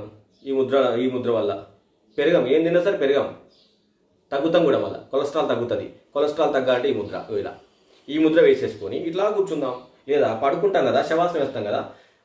నేను ఆసనం వేస్తూనే ఉన్నాను అని అనుకోండి మనసులో. శవాసనంలో ఈ ముద్ర పెట్టేసుకొని ఒక్క 15 నిమిషాలు పెట్టుకొని ఇట్లా 2 నెలలు చేయండి. మీ వెయిట్లో మార్పు రాకపోతే అడగండి. మధ్యలో వారం, 2 రోజులు, 3 రోజులని ఒక్కరోజు ఇట్లా గ్యాప్ ఇచ్చినా కూడా ఫలితం లేదు. కంటిన్యూగా చేయండి. ఒకసారి ఫ్రీ కదా, ఇది ఫ్రీ ఆఫ్ కాస్ట్ కదా. దీనికి ఏమైనా మందు ఇస్తారా? దీనికి ₹1,00,000 అని అంటే చేస్తారు కాదు కదా. అట్లా వద్దు కదా. మన కోసం, నేను నా కోసం, నా గమ్యాన్ని చేరుకుంటా, నాకు అంతే, నాకు నా గమ్యం తప్ప నాకేం కనిపిస్తలేదు అని పెట్టుకుంటే ఖచ్చితంగా మీ గమ్యం ఏంటిది? నేను వెయిట్ లాస్ అవ్వాలి, నాలో కొలెస్ట్రాల్ బాగా పెరిగిపోయింది, దాన్ని ఎట్లా తగ్గించుకోవాలి, ఇట్లా వేయాలి. ప్రాణాయామం చేసుకోవచ్చు. ఈ ముద్ర అంటే ఇట్లాంటివి అన్నట్టు. ఇంకా ఏమి చేతగాని వాళ్ళు కనీసం విధంగా చేసుకోవచ్చు ఈ ముద్ర ద్వారా. కొలెస్ట్రాల్, రక్తంలో కొలెస్ట్రాల్ దాంతో కరిగిపోతుందంటే ఖచ్చితంగా. అది ఇందులో ఏముందనే మనం అనుకోవద్దు. నిద్ర రాకపోతే, నిద్ర లేని వాళ్ళు ఆసనాలు ఏమని ఏం చేయను, ప్రాణాయామం ఏం చేయనంటే ఈ ముద్ర రోజు చేయండి. ఈ ముద్ర జ్ఞానముద్ర. ఇది ఇది జీవాత్మ పరమాత్మ అన్నట్టు అట్లా ఉదాహరణ. ఇది పరమాత్మ, ఇది జీవాత్మ. వీటన్నింటిని వదిలేసేయండి. త్రిగుణాలను వదిలిపెట్టేయండి. తమో గుణం, రజోగుణం, సత్వగుణం అన్నీ వదిలిపెట్టేయండి. ఆ జీవుడిని దేవుడితో కలపండి. ఇది దాని వివరణ. ఈ ఒక్క ముద్ర వేసినా సార్ హాయిగా నిద్రపోతాం. ఇట్లా చేయాలి. కాబట్టి ఇలా కూర్చుంటే ఆసనం. దీంట్లో ఆలోచన వస్తే వచ్చింది. యోగం అంటే అష్టాంగ యోగంలో యమ నియమ అంటే అయిపోయిన తర్వాత ఆసనంలో కూర్చొని ఆలోచన చేసినా చేయకపోయినా ఇలా కూర్చోవడం అలవాటు చేసుకోవాలి. ఆలోచన ఖచ్చితంగా వస్తాయి. మన మనస్సుని అంత తొందరగా మన మనస్సుని మనం నియంత్రించలేము, నియంత్రించకూడదు కూడా. బలవంతంగా ఎట్లా ఆపేసేస్తాం? వరదలు వస్తున్నాయి. ఇప్పుడు శ్రీశైలం అక్కడ డ్యామ్ వస్తున్నాయి. ఒకేసారి ఆపేసేస్తే డ్యామ్ కూలిపోతుంది. మన మనసు కూడా అంతే అన్నట్టు, తట్టుకోలేదు. ఒకేసారి ఆపలేము. మన శరీరాన్ని కూడా ఇది మన ఆలోచించేది మన మనసా శరీరమా, అది మనసు ఎట్టుంటుందో మనకు తెలియదు. అక్కడ కనిపిస్తున్నాయి కాబట్టి అలాంటి వాటిని ఉదాహరణ చేసుకుంటాము. సడన్గా నేను బలవంతంగా ఆలోచన ఆపుతానని ఎప్పుడు అనుకోవద్దు. వచ్చే ఆలోచన హాయిగా ఆస్వాదించాలి. అదే మనిషి యొక్క జన్మ లక్ష్యం, జన్మ తారకం. ఆలోచించే శక్తి మనిషి ఒక్కరికి ఉంది కదా. అలాంటప్పుడు ఆలోచించే శక్తి ఎందుకు, ఆలోచన శక్తిని ఎందుకు పెంచుకోవద్దు? అట్లాంటి విషయాలు కూడా మన యోగా శాస్త్రంలో ఉంటాయండి. మానసిక ప్రశాంతత ఆసనం ద్వారా రాకపోవచ్చు. రాదు అని కాదు, వస్తుందని కాదు. కానీ దాని తర్వాత స్టెప్ ఉంది కదా. ఆసనం ద్వారా ఏమొస్తుందంటే మనకు ఒక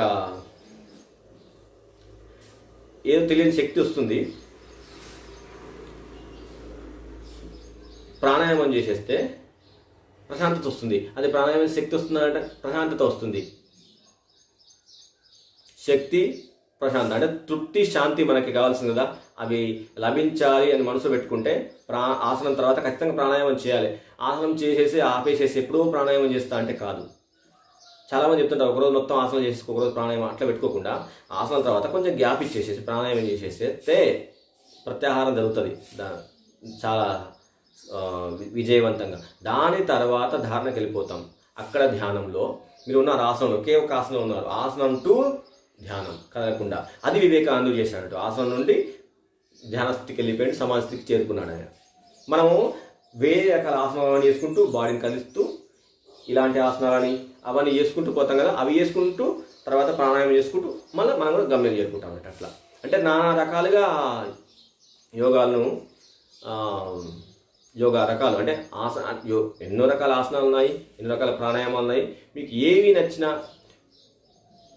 వాటిని కాస్త దీర్ఘకాలంగా చేస్తూ పోతుంటే ఖచ్చితంగా మనం పంపిస్తుండే. మీకు ఖచ్చితంగా మేము ఒకవేళ మీ సందేహమే కనుక సందేశాన్ని ఇచ్చేలాగా ఉంటే మనం ప్రత్యేకంగా ఒక వీడియో కూడా చేస్తాము. ఒక 10 మందికి ఉపయోగపడే వీడియో మళ్ళీ చేస్తాము. చాలా మంచి ప్రశ్నలు అడుగుతున్నారు, చూస్తున్నాము. సాధన అనేది ఎట్లా అంటే ఒక సిద్ధాంతాన్ని తీసుకొని సాధకుడు సాధన చేస్తూ సిద్ధిని పొందడం. అంటే సిద్ధాంతం, సాధకుడు సిద్ధాంతం, సాధన, సిద్ధి దేంట్లో సరే. చివరికి ఇప్పుడు నేను జ్ఞానయోగంకి వస్తున్నాను. యోగా అభ్యాసం చేసేవాళ్ళు అక్కడే ఉండిపోకుండా కర్మయోగ శాస్త్రం అంటే ఏంటో తెలుసుకోవాలి. బాలగంగాధర తిలక్ అని మన స్వాతంత్ర సమరయోధుడు, ఆయన కర్మయోగ శాస్త్రం పైన బ్రహ్మాండమైనటువంటి వాల్యూమ్స్ రాసిండు. బాలగంగాధర తిలక్ ఆయన ఎట్లా రాశాడంటే, రాజాలన్న ధ్యాస ఉంది ఆయనకు. జైల్లో ఉన్నప్పుడు రొట్టె ఇస్తే రొట్టె ఇస్తారు. ఆయన పేపర్స్ అడిగినప్పుడు పేపర్ ఇస్తే ఆ పాలను తాగకుండా కొన్ని ఆ రొట్టెతో అందులో ముంచి ఆ పాలను కదా దాంతో రాసిండు ఆయన. చాలా బ్రహ్మాండంగా ఉంటుంది కర్మయోగ శాస్త్రం పైన. మహాత్మా గాంధీ కూడా రాసినట్టు నిష్కామ కర్మ అని. అట్లాంటి కర్మ వాటిలో అవి చూడాలి. అది చేస్తూ పోతే మనకి ఖచ్చితంగా మనం సాధన అనగానే, యోగా అనగానే 4-5 ఆసనాలు వేసుకొని అయిపోయింది 15 నిమిషాలు ఎంతసేపు చేయాలి అనేది అలా ఎవ్వరు అడగొద్దు. ఎప్పుడు చేయాలని కూడా ఎవ్వరు అడగొద్దు. ఎప్పుడేం చేయండి, కానీ కాస్త ఖాళీ పొట్టతో చేయాలి అంతే. ముందు తిన్న తర్వాత గంటన్నర 2 గంటలు, తినడానికి ముందు 1 గంట పెట్టుకొని ఎప్పుడేం చేసుకోండి. ఎప్పుడు చేస్తేంది మంచి పని, ఎప్పుడు చేస్తేంది మధ్యాహ్నం చేద్దాం, ఏం కాదు, చేయొచ్చు, ఏం ప్రాబ్లం. అటువంటి రిస్ట్రిక్షన్స్ పెట్టుకోదు. చేయాలన్న కొందరు నైట్ డ్యూటీ చేస్తారు, బిజీగా ఉంటుంది, మధ్యాహ్నమే దొరుకుతుంది టైము, చేయొచ్చు, ఏమవుతుంది. అయితే ఎర్లీ మార్నింగ్ చేసేస్తాం, 4 గంటల నుంచి 7 గంటల వరకు చేసేస్తాము అనుకో. ఆ టైంలో ఏంటంటే స్వచ్ఛమైన ఆక్సిజన్ వస్తుంది. మన ఇంకా మనం కాస్త గాలి కూర్చొని చేస్తాం కదా, తీసుకుంటే ఆక్సిజన్ లెవెల్ ఎక్కువ ఉంటుంది మార్నింగ్ ప్రాణాయామం చేస్తే అని, అంతే. మరి మనము అట్లా అయితే మధ్యాహ్నం పూట గాలి తీసుకోకుండా ఉంటున్నామా? తీసుకుంటున్నాం కదా. సో ఎప్పుడైనా చేసుకోవచ్చు. ఉదయం చేస్తే బాగుంటుందని అందరికీ తెలుస్తుంది. బ్రహ్మ ముహూర్తంలో చేస్తే ఇంకా బాగుంటుందని, 4 గంటల టైం, 4-4:30 టైంలో చేస్తే ఇంకా బాగుంటుందని, ఇంకా చాలా మనసు కూడా చాలా సిద్ధంగా ఉంటుంది. ఆ టైంలో మెడిటేషన్ చేస్తే ఖచ్చితంగా తొందరగా మనకు నిజంగా అక్కడి నుంచి బయటకు వచ్చిన తర్వాత చాలా హ్యాపీగా ఉందంటాం. అదే మధ్యాహ్నం చేస్తే ఉండదు, అంతే. ఇప్పుడు ఒకటి మార్నింగ్ చేస్తేనేమో బంగారం లాంటిది అన్నట్టు, మధ్యాహ్నం చేస్తే ఇనుము లాంటిది అన్నట్టు, ఈవినింగ్ టైంలో చేసేస్తే అది ఒక వెండి లాంటిది అన్నట్టు. ఇట్లా గుర్తుంచుకోండి, ఇంతే, గుర్తుపెట్టుకోండి. మనం తీసుకునే ఆహారం కూడా ఇట్లాగే ఉంటుంది అన్నట్టు. మార్నింగ్ తీసుకునేది ఎలా ఉంటుందంటే, ఇప్పుడు వేరే విధంగా చెప్తున్నాం. మనం మార్నింగ్ బాగా తీసుకుంటే ఆహారము ఏదైనా సరే, అంటే మన డేని ఒక ఫ్రూట్తో స్టార్ట్ చేయండి. ఏదో ఒక ఫ్రూట్ పెట్టుకొని మనసులో గుర్తుంచుకోండి. యోగా సాధకులు ఫస్ట్ స్టార్ట్ ఇడ్లీ, దోశ మీ ఇష్టం, అవి ఏం తినుకోరు, కానీ స్టార్ట్ ద డే విత్ ఇది ఓకే ఫ్రూట్. ఒక ఫ్రూట్ అనేది అంగుర అనగా ఒక ఫ్రూట్ అని కాదు, అట్లా కాదు. యాపిల్ అయితే ఒక ఫ్రూట్, యాపిల్ ఒకటి, అట్లా వాటర్ మిలన్ కానీ, లేకపోతే అంగూర ఒక బౌల్లో, లేకపోతే ఒక పోమోగ్రానైట్, రోజుకు అట్లా ఫ్రూట్తో నేను డే స్టార్ట్ చేస్తాను అనుకోండి. మీ మనసు ఏమైపోతుందంటే ఆటోమేటిక్గా అలవాటు పడిపోతుంది. అలవాటు పడిపోతే అది వ్యసనం కాదు, అది లభిస్తుంటాయి. ఫస్ట్ ఆఫ్ ఆల్ అది చేస్తూనే ఉంటుంది, మనకు కావాల్సింది లభిస్తుంటాయి. మనం జనరల్గా అట్లా వెళ్ళిపోతుంటాం. సో ఇలా చేస్తుంటే గుర్తుంచుకోండి. ఏమని చెప్పి మళ్ళీ చెప్తున్నాను, మనసులో పెట్టుకోండి. అది నేను ఈరోజు ఒక వారానికి సంబంధించి ఒక టైం టేబుల్ పెట్టుకొని ఈరోజు ఈ ఫ్రూట్, లేదా ఒక వారం మొత్తం ఒక రకాల ఫ్రూట్, ఇంకో వారం ఇంకొక ఫ్రూట్, మీ ఇష్టం ఏదైనా సరే ఫ్రూట్తో స్టార్ట్ చేస్తాను. End your day with water తాగేసాను, ఇక అక్కడితో ఇంక మళ్ళీ ఇంకేం తీసుకోండి, ఘన పదార్థం అని అవన్నీ తీసుకోని అని పెట్టుకోండి. అట్లా నీట్గా ఉంటుంది. పడుకునే ముందు నేను గార్గ్లింగ్ చేస్తాను. గార్గ్లింగ్ చేసి పడుకుంటే శ్వాస మంచిగా ఆడుతుంది. గడగడని కొన్ని వేళ్ళు పోసుకొని గడగడని ఉమ్మేయడము అట్లా అని చేశాను. నీరు తాగిన తర్వాత అట్లా చేసేస్తాను, అయిపోయింది, ఇంకా నేను ఇంకేం తీసుకోను అని పెట్టుకుంటే బాడీ పెయిన్స్ అట్లాంటివి ఉండవు, మానసికమైనటువంటి జబ్బులు ఉండవు, జీర్ణశక్తి సరిగ్గా పనిచేస్తుంది. అంటే మనం ఆసనాలు చేయకుండానే మనం తీసుకునే ఆహార పద్ధతుల ద్వారానే ఏమైనా తినండి మీరు, అది శాకాహార మాంసాహారం ఏమైనా తీసుకుని అది వేరే విషయం. దాని గురించి ఇక్కడ డైటింగ్ చెప్పట్లేదు, డైటింగ్ కాదు. ఇది మానేయండి, అది మానేయండి, అన్నీ తినాలి, ఏదైతే తినండి, రిస్ట్రిక్షన్స్ వద్దు. ఇది తింటే ఇది వస్తుంది, అది అంటే ప్రపంచంలో పుట్టిన ప్రతి జంతువు, ప్రతి మొక్క మనిషి కోసమే ఉన్నది. ఏది పడితే తీసుకోండి, కానీ కాస్త జీర్ణశక్తిని పెంచుకోండి చాలు. జీర్ణశక్తిని పెంచుకోగలిగితే అన్నీ తినండి, లేకపోతే అది మానేయండి. అదే పథ్యం అంటామంటే. ప్రతిదీ ఇది తింటే దీంట్లో ఇది ఉంటుందని అట్లాంటి సెంటిమెంట్స్ పెట్టుకొని తినొద్దు, అదొక జబ్బులు అయిపోతుంది. కానీ నేను మాత్రం ఒక 2 చెప్తాను అంతే. మార్నింగ్ నేను ఫ్రూట్తో స్టార్ట్ చేస్తాను, నైట్ వాటర్తో ఎండ్ చేస్తాను. నైట్ అంటే కొన్నే తాగాలి, మళ్ళీ 8 తర్వాత వాటర్ తాగుతాను పెట్టుకోవద్దు. అసలు 8 లోపట్నే, ఇంకా చెప్పాలంటే అసలు 5 గంటల లోపట్నే అన్నీ అయిపోవాలి. అట్లాంటివి ఉంటాయి, కానీ అంత వద్దు. మన వర్క్స్, మనం నానా రకాల పనులు చేస్తాం కాబట్టి ఇంటికి వస్తే 10 అవుతుంది, ఒకసారి 11 అవుతుంది. చాలామంది అలాంటి వాళ్ళు, కొందరు 12 o'clock డిన్నర్ చేసే వాళ్ళు చాలామంది ఉంటారు. వాళ్ళకి పరిస్థితి అంటే వాళ్ళు తప్పదు, అది వీలైనంతవరకు అక్కడే తినేసి రావడమో చేసుకోవాలి. లేదంటే అట్లాంటి వాళ్ళు కూడా ఏం చేయాలంటే లైట్గా ఆ టైంలో ఫ్రూట్స్ తినొద్దు. నైట్ టైం ఫ్రూట్స్ తినకుండా ఉంటే మంచిది. Day time start the day with fruit అన్నాం కదా, గుర్తుంచుకోండి. నైట్ మాత్రం ఖచ్చితంగా మనం కొన్ని తీసుకున్న వాటర్ తీసుకొని కాస్త ఇంత సైజులో ఇంతే వాటర్ నైట్ తీసుకొని అక్కడికి అయిపోయింది అని. ఒకవేళ డిన్నర్ 12 o'clock చేసేవాళ్ళు, అట్లా చేసేవాళ్ళు అంటే తిన్న తర్వాత వెంటనే పడుకోకుండా కాస్త వజ్రాసనం వేసి కూర్చోవాలి, మోకాల మీద కూర్చోవాలి. వజ్రాసనం అంటే అందరికీ తెలుసు, మోకాల మీద కూర్చుంటారు. మహమ్మదీ చేసేది అదే, చాలా బాగా కూర్చుంటారు వాళ్ళు. ఎంత ఓల్డ్ ముసలి వాళ్ళు అయినా సరే ఆ ఆసనంలో కూర్చుంటారు. అది ధర్మం అంటే, మత ధర్మం. అది మతం అంటే అది ఒక దేవుని చూపించట్లేదు, అది అట్లా కూర్చో. నీ ఆరోగ్యాన్ని నువ్వు కాపాడుకో, నీ మనసును ప్రశాంతంగా ఉంచుకో, నిన్ను నువ్వు శుద్ధి చేసుకో అని అది చేస్తుంటారు అట్లది. అలా ఇప్పుడు నేను జ్ఞానం గురించి చెప్పాలి. ఎందుకంటే కర్మ అంటేనేమో అదే కర్మయోగ శాస్త్రం అని, కర్మయోగం, యోగా శాస్త్రం, దాని తర్వాత భక్తి. అంటే మనం గమ్యం చేయడం కోసం ఇట్లా చెప్తున్నాం కదా. మరి జ్ఞానం అంటే ఏంటిదంటే ఇప్పుడు చెప్పాను కదా, కాశీలోనే శివుడు లేడు, నేను ఎక్కడ ఉన్నానో అక్కడ శివుడు ఉన్నాడు. శివుడు లేని చోటే లేదు అందరు తెలుసు కదా, ఎందుకు ఆ మాట్లాడడం అంటుంటాం. ఆ శివుడు లేని చోటే లేదు అనుకుంటే అంటే సరిపోదు, అది అనుకోవాలి, మనం అనుకోవాలి. నిన్న ప్రతి ఏది అసలు ఈ ఆకాశం అంతా శివుడు వ్యాపించి ఉన్నాడు, ఈ ఆకాశం అంతా విష్ణు అంటే ఏంటిది మీనింగ్? విష్ణు అంటే సర్వవ్యాపకం అన్నాడు, అంటే అంతటా ఉన్నాడు. నాలో ఉన్నాడు, నాలో నేనున్నాను. ఈ శరీరంలోని ప్రతి అణువు విష్ణువే, ఈ శరీరంలోని ప్రతిదీ విష్ణువే, ప్రతిదీ శివుడే. అంటే దానికి ఒక సృష్టి ఉంది కాబట్టి బ్రహ్మ అంటామన్నమాట. అంటే ఇంకెక్కడికి వెళ్ళాల్సిన అవసరం లేదు, అంటే అది ఆ స్థితికి చేరుకుంటేనే. సోమర్థనం తనొద్దు, అది కూడా చార్వాకులు అంటే చాలా ఎవరంటే వాళ్ళు నిరీశ్వరవాదులు, వాళ్ళు అంటారు అదేం లేదు, అసలు మనిషి చనిపోయిన తర్వాత ఇక జన్మలే ఉండవు, ఏది ఉండదు, అంతా కూడా ఆ మాట కనుక అలాంటి పుస్తకాలు చదివితే అంతా నిజం అనిపిస్తుంది. ఎందుకంటే మన కళ్ళకు కట్టినట్టుగా జరుగుతుందో చెప్తారు వాళ్ళు. అట్లా కర్మయోగ శాస్త్రాన్ని తిడతారు, యోగాన్ని తిడతారు, జ్ఞానాన్ని తిడతారు, భక్తిని అన్నింటిని తిడతారు. ఎవరు? వాళ్ళకు ఒక మతం, చార్వాక మతం అని, చార్వాకులు. వాళ్ళు ఏమి చేయరు, హాయిగా అలాంటి వాళ్ళే తెలియక ఏది అది మతం అంటే ప్రత్యేకంగా తీసుకునేది ఇంకా ఒకప్పుడు ఉండేది అది. కానీ ఇప్పుడు మాత్రం చాలామంది తెలియకుండా అలాంటి మతంలో ఉన్నట్టే, అలాంటి వాళ్ళు మనకు తారసపడుతుంటారు. నేను దేవుని నమ్మన్నాను. కానీ కొందరు ఏం చేస్తారంటే మనసులో చూస్తారు. సో అది వేరే విషయం, వాళ్ళు చార్వాకులు అనొద్దు వాళ్ళని, వాళ్ళు దైవం మానవ రూపంలో చూస్తుంటారు. సో ఇట్లాంటివి ఉన్నాయంట. యోగం అంటే మనం పూర్తిగా తెలుసుకోవాలి, యోగా గురించి పూర్తిగా అర్థం కావాలి అంటే ఇలాంటి వాటి మీద కాస్త శ్రద్ధ పెడితే బ్రీఫ్గా తెలుసుకోవాలి. అసలు కర్మయోగం అంటే, భక్తి యోగం అంటే ఏంటిది తెలుసుకున్న తర్వాత ఎట్లా చేయాలో తెలుస్తుంది. వాటి మీద గ్రిప్ ఉన్న తర్వాత మనకు యోగం మీద రాదా? ఆలోచించండి. గుడ్డిగా ఎవరో చేశారు నేను అలా చేస్తాను, ఎవరినో అనుకరించడం కాకుండా మనం వేలు వెళ్ళిపోవాలి. కాస్త టైం కేటాయిద్దాం మన కోసం మనం. ఎంతసేపటికి ఒక కంపెనీలో వర్క్ చేసుకుంటాం, వాని కోసమే వర్క్ చేస్తాం, మన కోసం చేసుకోవద్దా? మన మనసు ఉంది, మనలో ఎన్నో కొన్ని లక్షల కోట్ల న్యూరాన్స్ ఉన్నాయి, అవి ఖాళీగా అలా పడిపోయినాయి, వాటిని నిద్రపుచ్చుతున్నాం, వాటిని మేల్కొల్తే ఎన్ని బుక్స్ చదివినా మన చదివే పుస్తకం కనుక ఒక లైన్లో ఉంటే మనం పిచ్చోళ్ళం కాదు. చాలామంది అంటారు పుస్తకాలు చదివి పిచ్చోడు అయిపోయినరా అంటారు. ఇప్పుడు నేను చదివిన పిచ్చోని కాలే కదా.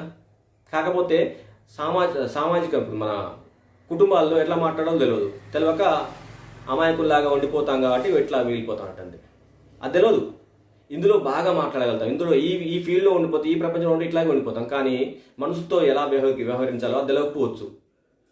వాళ్ళు మన గురించి పెద్దోడని, లేకపోతే మూర్ఖుడని, లేకపోతే వాటిని నమ్మిందే చేస్తాడని, లేకపోతే బయట ఒకలాగా ఒకలాగా ఉంటాడు. 100 మందికి 100 రకాలుగా ఒక మనిషి అనిపిస్తాడు, అందులో నేను ఒకరిని కదా. కానీ మన సబ్జెక్ట్ విషయంలోకి వెళ్ళిపోతే అక్కడే ఉండిపోతాం అనుకో, మనకి ప్రపంచంతో సంబంధం లేదు. ఓకే, అట్లా అంటే కర్మయోగం అంటే కర్మయోగం, ఇదేమో రాజయోగం లేదా హఠయోగం, ఈ రకాలుగా ఉంటాయి. లయయోగం, మంత్రయోగం, ఇట్లా ఉంటాయి. అవన్నీ పేర్లు కన్ఫ్యూజన్ వద్దు అక్కడ. లయయోగం అంటే మన దాని గురించి అవన్నీ వద్దు, యోగం అంతే. కర్మ, యోగం, భక్తి, జ్ఞానం అని పెట్టేసుకొని వాటి మీద కనుక గ్రిప్ వస్తుంది ఎక్కడ మీకు ఇవన్నీ లభిస్తాయి అంటే తెలుసా? భగవద్గీతలో ఉంటాయి. భగవద్గీతలో కర్మయోగం గురించి ఉంది, తెలుసు కదా, అందరికీ తెలుసు. కర్మయోగం అది 18 యోగాలు దాంట్లో ఉన్నాయి. విషాద యోగం అన్నారు, అంటే విషాద ప్రాప్తి, విషాదం కలిగింది అక్కడ.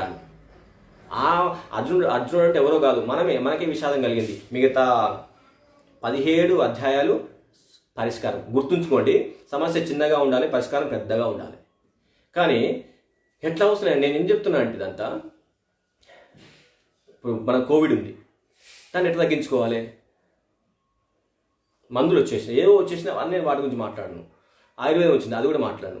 అది అన్నీ వచ్చేసాయి కదా, ఇంకేంటిది దీంట్లో ఉందా అంటే చెప్తాను, మీకు చెప్తాను, ఆ విషయం కూడా చెప్తాను. దాని గురించి ఇంకా ముందు భయపడద్దు అన్న ఉద్దేశంతో ఇంకా ముందు చేయాల్సి ఉంటుంది చాలా. కానీ ఇక్కడ మాత్రం యోగా డే కాబట్టి అసలు యోగా గురించి చెప్పాలనుకున్నాను. చాలా అసలు చెప్పాలని సరిపోదు, అసలు ఒకరోజు కాదు కదా, జీవితాంతం చెప్తూపోతున్నాను. నేను జీవితాంతం విద్యార్థిగానే ఉంటున్నాను, జీవితాంతం నేర్చుకుంటూనే ఉంటాను. కాబట్టి ఇది ఒక్కరోజు అయిపోయేది కాదు. అయితే ఇప్పుడు కోవిడ్ గురించి మాట్లాడుకుందాం.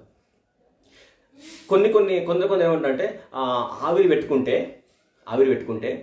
ముక్కులో ఒకవేళ ఫర్ ఎగ్జాంపుల్ ముక్కులో వైరస్ ఉంది అనుకున్నాం, ఏ వైరస్తో అది మనం చూసింది కదా, అది ఉంటే దానికి ఒక రూపం ఇచ్చిరు, అది ఉంటుందని, అది దాని గురించి ఏం అవసరం లేదు. ఈ ముక్కులో ఉందనుకుందాం, ఆవిరి పెట్టుకున్న తర్వాత అది ఆవిరిలాగా ఉండిపోయి ఇక్కడ ఉన్నప్పుడు ఏం మనకు ఇబ్బంది కలిగించదు.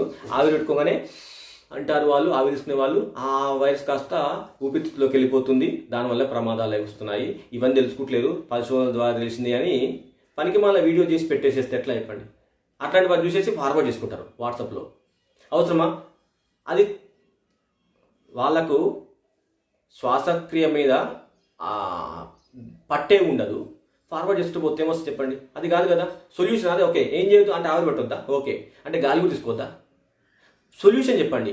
15 నిమిషాలు వీడియో పెట్టేసేస్తే 15 నిమిషాల్లో నాకు ప్రాబ్లమ్సే చూపిస్తారు, సొల్యూషన్ ఒక్కటే కనిపించదు. దాని గురించి నేను చెప్తాను. ఇప్పుడు అది ఆవిరి పట్టాలి, వేడి నీళ్ళు తాగాలి, అందరూ తెలుసు ఇవన్నీ. అయితే ఇట్లా పడతాం కదా, నోట్లోకి తీసేయండి అంతే అని అనకండి, అలా అనకండి. ఆవిరి పెట్టినా సరే ప్రాణాయామ పద్ధతి మీకు ముఖదౌతి చూపిస్తాను. ఇది ఆవిరి పట్టేటప్పుడు ముఖదౌతి పద్ధతులు వేయండి. ఇన్ని రకాల ఆవిరి మిషన్లు అమ్ముతున్నారు, కొంటున్నారు, చేసుకుంటున్నారు కానీ దాన్ని ఎట్లా వాడాలో తెలిపాలి, ఎన్ని నిమిషాలు వాడాలో తెలియదు. ఎక్కువసేపు వాడితే ఆవిరి మిషన్ పేలిపోతుంది, అదో భయం ఉంది.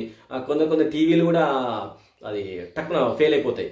ఈ దానివల్ల ఒక్కసారి పవర్ గుంజుతుంది కాబట్టి అది చెప్తున్న ఆవిరి యంత్రం గురించి.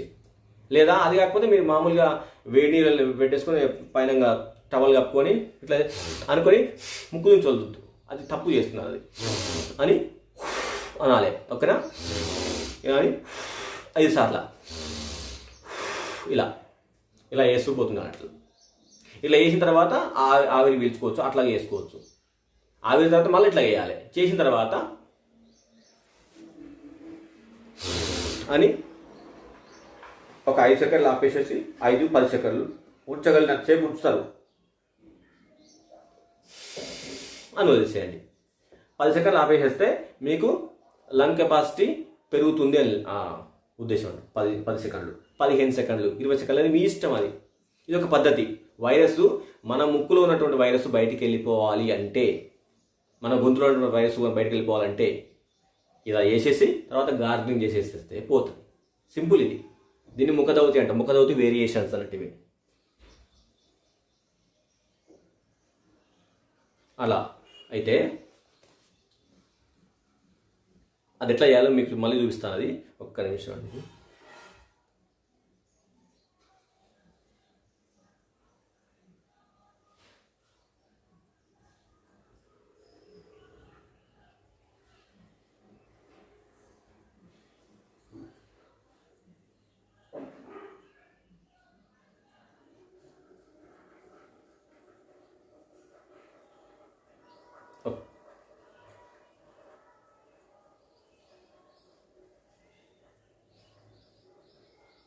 ఇంకా చాలా మంచి ప్రశ్నలు ఉన్నాయి ఇక్కడ, దీనికోసం చేయొచ్చు మీరు.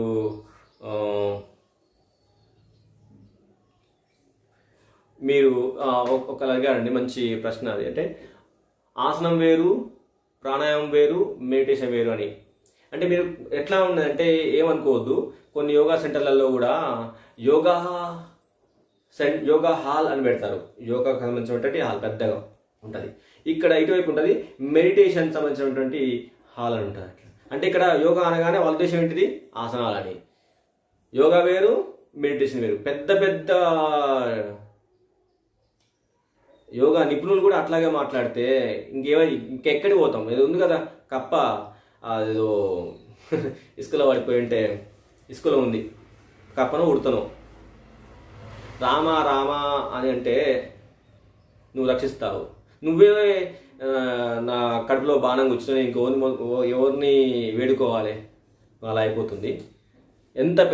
మనకు ఇన్ఫర్మేషన్ సరిగా ఇవ్వకపోతే ఎంత పెద్ద పండితులనైనా కూడా మనం పట్టించుకోవద్దు.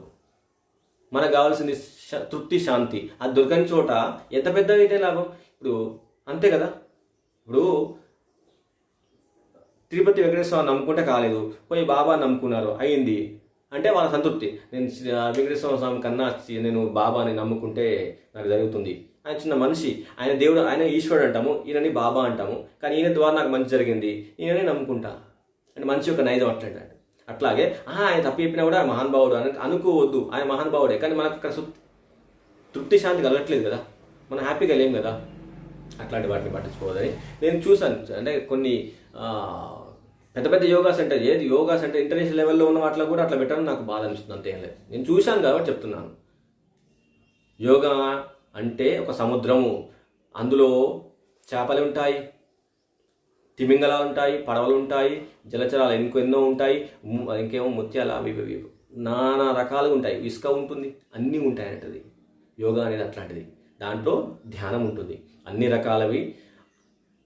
మన ధ్యానంలో రకాలు అంటే ఏంటని చెప్పినంటే పతంజలి ఏం చెప్పినంటే, ఇప్పుడు నువ్వు ముక్కు మీద ఇలాగే దృష్టి పెట్టేసేస్తే, ఇలా పెట్టేసేస్తావు అనుకోండి, మీకు అన్ని రకాల రుజువులు తెలిసిపోతాయి. మీరు ఇలా ఇది ఇంకొకటి ఇక్కడ దృష్టి పెట్టండి, ఇలాంటివి చెప్పండి అన్నట్టు. చూడండి, గుర్తుంచుకోండి, ఐ కోసం నేను చెప్తున్నాను. ఎప్పుడు మీరు ఈ ముద్ర ఉంటుంది, ఇది మేరుదండ ముద్ర, ఇది మేరుదండ ముద్ర. ఇది ఒక రకమైన ధ్యానం, త్రాటక క్రియ అంటాము. త్రాటక అది విషయం, అది ధ్యానం అంటే అనగానే ఒక దీపం ముందు పెట్టుకుని ఉంచుతాం, అదొక ధ్యానం, అదొక రకం త్రాటక క్రియ. అది దీపాన్ని చూడండి, ఎట్లాంటి దీపాన్ని చూడండి. మీ కంటికి సంబంధించిన జబ్బులు చాలా మందికి ఉంటాయి. కొందరికి మస్క కనిపిస్తుంది, కొందరికి ఏమో వెళ్తూ చూస్తే ఆకాశం చూడలేరు, చంద్రుని కూడా చూడలేరు, అంత మంట ఉంటుంది, కళ్ళు రెడ్డిగా ఉంటాయి, ఇంకా తలనొప్పి, ఇట్లాంటి వాటికి చాలా అన్ని రకాలైనటువంటి, ఇంకా పొడి కందని చాలా రకాలైనటువంటి జబ్బులకు మన దగ్గర ఉన్న మంది ఏంటంటే నేతి దీపాన్ని మన ముందు మన సరిగ్గా ఇట్లా విట్టి కూర్చొని ఇగో ఇలాగే ఈ ఆసనంలోనే అన్నీ చేసుకోవచ్చు. ఇలా ఈ ఆసనంలోనే ఇలా ఇది చేసుకోవచ్చు. ఇది ఒక రకమైన భస్త్రిక, దీర్ఘ శ్వాస అంటుంది దీన్ని. ఇలా ఊగినా పర్లేదు, ఎట్లనే వేసుకొని ఏం ప్రాబ్లం కాదు. ఇది ఊగుతుంది అంటే ఊగనివ్వండి, లేదా ఇలా కూర్చోండి, స్టిఫ్గా ఉంచండి, లేదా ఇవి పడేయండి, గాలి తీసుకొని వదలండి. ఇలా పద్ధతులు చెప్తున్నాను, ప్రాణాయామ పద్ధతులు. అట్లాగే ఐలోకి వచ్చేస్తాను. చాలా ఇంపార్టెంట్, కంటికి మన బ్రెయిన్కి సంబంధం ఉంది కాబట్టి చెప్తున్నాను. అన్ని ముక్కుకు దీన్ని కనుక మన ముక్కుని కనుక కంట్రోల్ చేయగలిగితే కళ్ళు మంచిగా ఉంటాయి, మన గొంతు మంచిగా ఉంటుంది, మన ఊపిరితిత్తులు మంచిగా ఉంటాయి, మన బ్రెయిన్ సరిగా ఉంటుంది, మన చెవులు సరిగా పనిచేస్తాయి.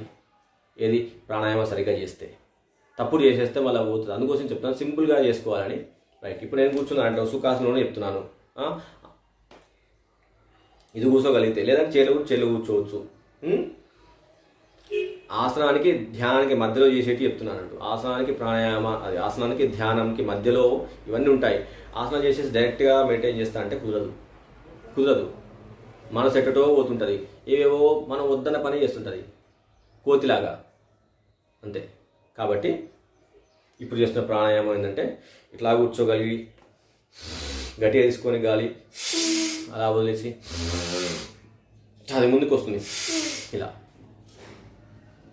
ఇంకా లంగ్ కెపాసిటీ పెంచుకోవాలంటే ఇది చిన్మయ ముద్ర, లేదా ఈ ముద్రలో ఉంచాలి, ఏం ప్రాబ్లం లేదు. ముద్రలు ఎన్ని రకాల ముద్రలు అంటే అది వేరే శాస్త్రం వల్ల. అది ఇలా పెట్టేసుకొని ఇలా అనుకొని అలా అంటే ఈ షోల్డర్స్ స్ట్రాంగ్ అయిపోతాయి. చాలా ఇంపార్టెంట్ కదా ఈ షోల్డర్స్. అన్ని పనులు చేసేది 90% పనులు చేసేది వీటి వల్లనే కదా. సో వీటిని ఇలా వెనక్కి సి ఆకారంలో ఇలా వేస్తూ పోతే కాస్త అప్పర్ లంగ్స్ కూడా స్ట్రాంగ్ అయిపోతాయి. 3 పార్ట్స్ ఉంటాయి అన్నట్టు. లోయర్ లంగ్స్ అంటే స్టమక్ మూమెంట్, ఈ చెస్ట్ మూమెంట్ అంటే మిడిల్ లంగ్స్, షోల్డర్స్ మూమెంట్ అంటే అప్పర్ లంగ్స్ అన్నట్టు. 3 భాగాలుగా శక్తిని ఊపిరితిత్తులకు ఇవ్వాలన్నట్టు. అట్లా అప్పుడు ఊపిరితిత్తులు ఎంత స్ట్రాంగ్ అయిపోతాయంటే చాలా బాగా రెడీగా ఉంటుంది అన్నట్టు ఇది ప్రాణాయామానికి. మేము రెడీగా ఉన్నాం, సిద్ధంగా ఉన్నాం, అన్ని భాగాలు తెరుచుకొని ఉన్నాయి. ఇప్పుడు అన్ని చాంబర్లోకి వెళ్ళిపోతున్నట్టు. మన ఊపిరితిత్తులో ఒక ఇల్లు లాంటి అన్నట్టు, అన్ని రూమ్లోకి ఆ గాలి వెళ్తుంది. ఓకేనా. అది బ్రాంకస్ అయితే మన హాలు, అటు ఇటు ఉన్నటువంటి బెడ్రూమ్లు, ఇటు 2 బెడ్రూమ్ అటు బెడ్రూమ్ అవన్నీ అదే ఆల్వియోలై అన్నట్టు, అక్కడికి కూడా గాలి చేస్తున్నట్టు. అప్పుడు మన ఇల్లు వాస్తుగా ఉన్నట్టు, మన ఇంట్లో చెడు వాయువు లేనట్టు, అన్నిటికీ మొత్తం వాయు సంచారం జరుగుతుంది కాబట్టి. ఓకే. అట్లాగే మన ఊపిరితిత్తులు కూడా 2 భాగాలు ఉంటాయి కదా. ఇక్కడి నుంచి ఎపిగ్లాటిస్ ద్వారా వచ్చినటువంటి బ్రాంకస్, ఆల్వియోలైన్గా ఇక్కడ ఏరుకుంటుంది గాలి. చేరుకున్న తర్వాత పూర్తిగా వేసుకొని అక్కడ శుద్ధి జరిగి మళ్ళీ బయటకు వచ్చేస్తుంది. ఇట్లా చేస్తూ పోతుంది. అది చేసిన తర్వాత ఇక మీకు యోగా అదే యోగా అంటే దాంట్లోనే ప్రాణాయామం కదా, ఆ ప్రాణాయామ పద్ధతులు కొన్ని చెప్పడం జరిగింది మీకు. మీతో మళ్ళీ షేర్ చేస్తాం, మీరు తెలుగులో చూస్తే దాంట్లో మీకు ఆ ప్రాణాయామం ఎట్లా చేసుకోవాలనేది సింపుల్గా చూపించడం జరిగింది. ఆ తర్వాత అంటే స్టెప్ బై స్టెప్ ఫస్ట్ గట్టిగా తీసుకొని చేయడము, ఆ తర్వాత మీడియం స్పీడ్, ఆ తర్వాత స్లోగా అట్లా వెళ్ళిపోవడం అని సింపుల్గా మీకు ఒక వీడియో ఇచ్చాము, అందులో చూడండి అది. అయితే మీకు అంటే అందరికీ తెలుసు ఏది నాడీ శోధన అంటే చాలామందికి తెలుసు. అది మాత్రం చాలా చాలా మనసుని నియంత్రిస్తుంది, చాలా వేగంగా నియంత్రిస్తుంది. అది ఒక్కటి చూపిస్తాను, ఏం లేదు. తీసుకున్నాను, శబ్దం చేసినా చేయకుండా ఏం పర్వాలేదు, శబ్దం లేకుండా తర్వాత మీకే అర్థమవుతుంది. నిశ్శబ్దంగా చేయాలి ప్రాణాయామ అనేది మీకు తెలిసిపోతుంది. ఓకే, ఇప్పుడు నేను సౌండ్ చేస్తున్నాను. ఇది ఉచ్ఛ్వాస, ఇది పూరకం అన్నట్టు, ఇది 2 ఊసేశాలు, ఇది కుంభకం, ఇది రేచకం ఎగ్జలేషన్. ఆపేశాను కదా, మళ్ళీ ఇళ్ళకెళ్ళి తీసుకుంటున్నాను. పూరకం, కుంభకం, రేచకం. ఒక్క రౌండ్ అయిపోయింది. ఇది ఎంత హాయిగా ఉంటుంది తెలుసా, అసలు చేస్తే చాలా బాగుంటుంది. మనసు నిలకడగా ఉండాలంటే ఇట్లాంటి ప్రాణాయామం చేయాలి. మిగతా స్టెప్స్ అన్నీ దాంట్లో ఉన్నాయి, ఇప్పుడు చెప్పేయడం కాదు, మిగతా ఆ వీడియోలో స్పష్టంగా ఇచ్చాము, దాంట్లో చూడండి. ఆ తర్వాత ఇది మాత్రం ఇది ఒక్కటి చేసినా చాలు. ఇప్పుడు మనం ఇది చేసిన తర్వాత లేదా ఇట్లా గట్టి చక్కగా కూర్చొని గాలి తీసుకొని ఇట్లా చేసిన తర్వాత ఇది ఒకటి చేసేసిన నో ప్రాబ్లం, సింపుల్గా అయిపోతుంది, వెళ్ళిపోవచ్చు. లేదా ఇంకా మాకు ఇంకొక వేరియేషన్స్ దాంట్లో కావాలంటే మీరు ఆ వీడియో చూడండి, మీకు అది కూడా షేర్ చేస్తాం మీకు. తర్వాత జపం అన్నట్టు అట్లా జపంలో ఇక మీరు ఇలా వెళ్ళిపోయిన తర్వాత జపంలోకి అయితే ఎంత బాగుంటుందంటే అసలు మీరు ఎట్లా అంటే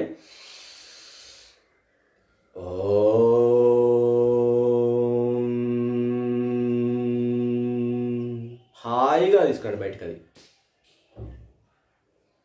ఓంకారం చేస్తాను చెప్పేమో కాస్త కన్ఫ్యూజన్గా ఉంటుంది, గందరగోళం ఉంటుంది. ఓంకారం ఆపండి, అది తృప్తి శాంతి, అది కర్మ. మీరు ఓం అని శబ్దం చేస్తున్న సేపు కర్మ, ఆపేసిన తర్వాత సిద్ధి. ఏది చేసినా సరే సిద్ధి లభిస్తుందని ఖచ్చితంగా, ఏ రూపంలో లభిస్తుంది, అక్కడ ప్రశాంత రూపం లభిస్తుంది. గ్యాప్ ఇచ్చారు కదా, మళ్ళీ గాలిసుకొని అలా వేస్తూ పోతుంటే దేనికి మంచిదంటే మన ముక్కు రంధ్ర ఈ ఎపిగ్లాటిస్ మనం వణుకుతుంటుంది. అట్లా శరీరంలోని 72,000 నాడాలు ఉన్నాం కదా, అవన్నీ కూడా దెబ్బకి యాక్టివేట్ అయిపోతాయి. యాక్టివేట్ కావాలి, అవి ఇన్యాక్టివేట్ అయిపోతే పక్షపాతం అంటాం కదా, అక్కడికి శక్తి ప్రవహించట్లేదు, అక్కడ నాళ్ళు చచ్చిపడిపోయినాయి అంటాం కదా. ఎందుకు పడిపోతాయి అంటే ఇట్లాంటి వాటిని బ్లాకేజెస్ వస్తాయి, పట్టించుకోరు. అందుకే గాలి గట్టిగా తీసుకోండి, ప్రతి భాగానికి చేరుకోవాలి, ప్రతి భాగానికి మన శక్తి చేరుకోవాలి, ప్రవహించాలి. అంతేగాని నేను ఏదో తింటే ఏదో చేసేస్తా అంటే కాదు. అది పక్షపాతం వస్తే పడిపోతే ఇది పడిపోతాయి కదా, పడిపోతే అక్కడికి మళ్ళీ ఇక నువ్వు చేసిన రాదు. అంటే ప్రాబ్లం వచ్చిన తర్వాత చూసుకుంటా అంటే కష్టం, ముందు చేసుకోవాలి. ఇట్లాంటివి ఏమైనా కష్టమా, ఏమన్నా నీళ్ళు తాగడం కష్టమా, చాయ్ తాగడం కష్టమా, అవి లేకుండా చచ్చిపోతాం కదా. అట్లా ఇది కూడా అనుకోవాలి, అది చేస్తేనే ఉన్నంతకాలం హాయిగా ఎవరి మీద డిపెండ్ అవ్వకుండా, చచ్చిపోయేంత వరకు ఎవరి మీద డిపెండ్ అవ్వకుండా నా అంతటి నేనే హాయిగా ఉండి నాకు నేను ఇష్టంగా శరీరాన్ని వదులుకుంటా. కంటిని కాపాడుకోవాలి, ఎందుకంటే ఈ కంటితో చాలా చాలా తెలుసుకోవాల్సిన అవసరం ఉన్నది. ఈ కళ్ళు చాలా ముఖ్యం, చాలా చాలా ముఖ్యం.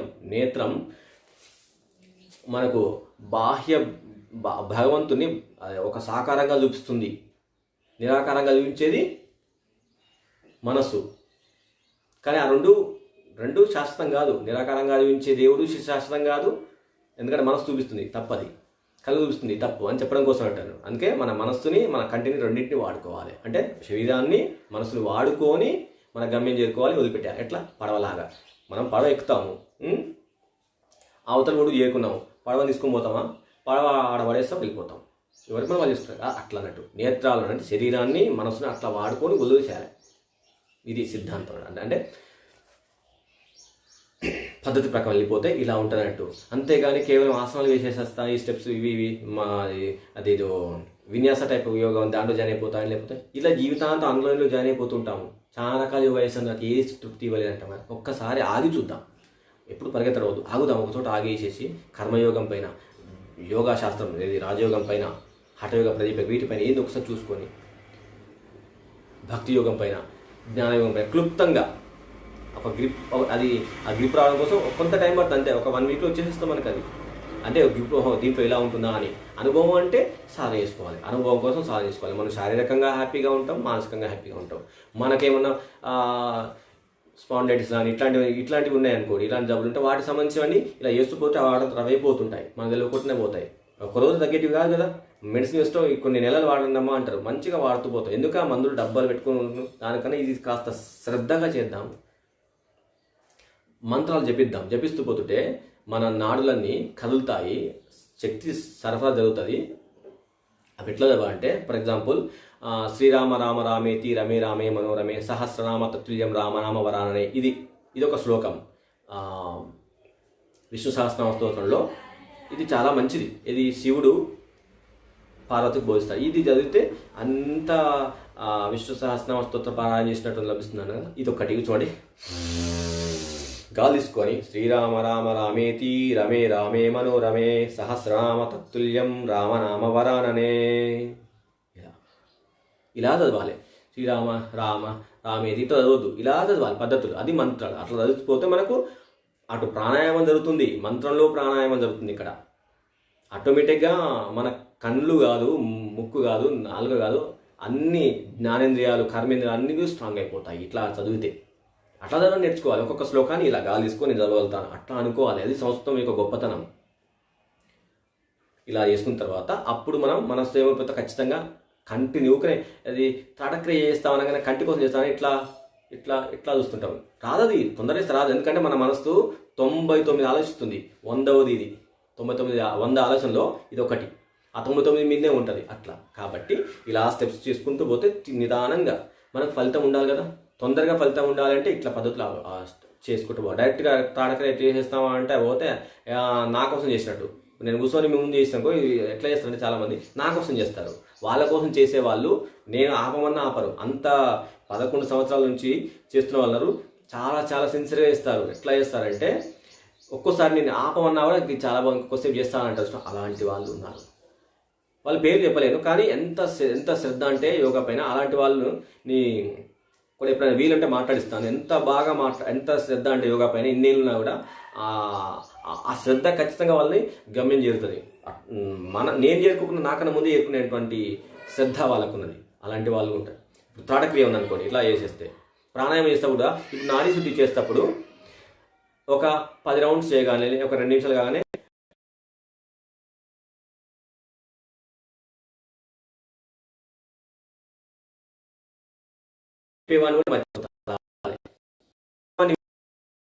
మీకు కావాల్సింది ఏంటిది? ఫలితం.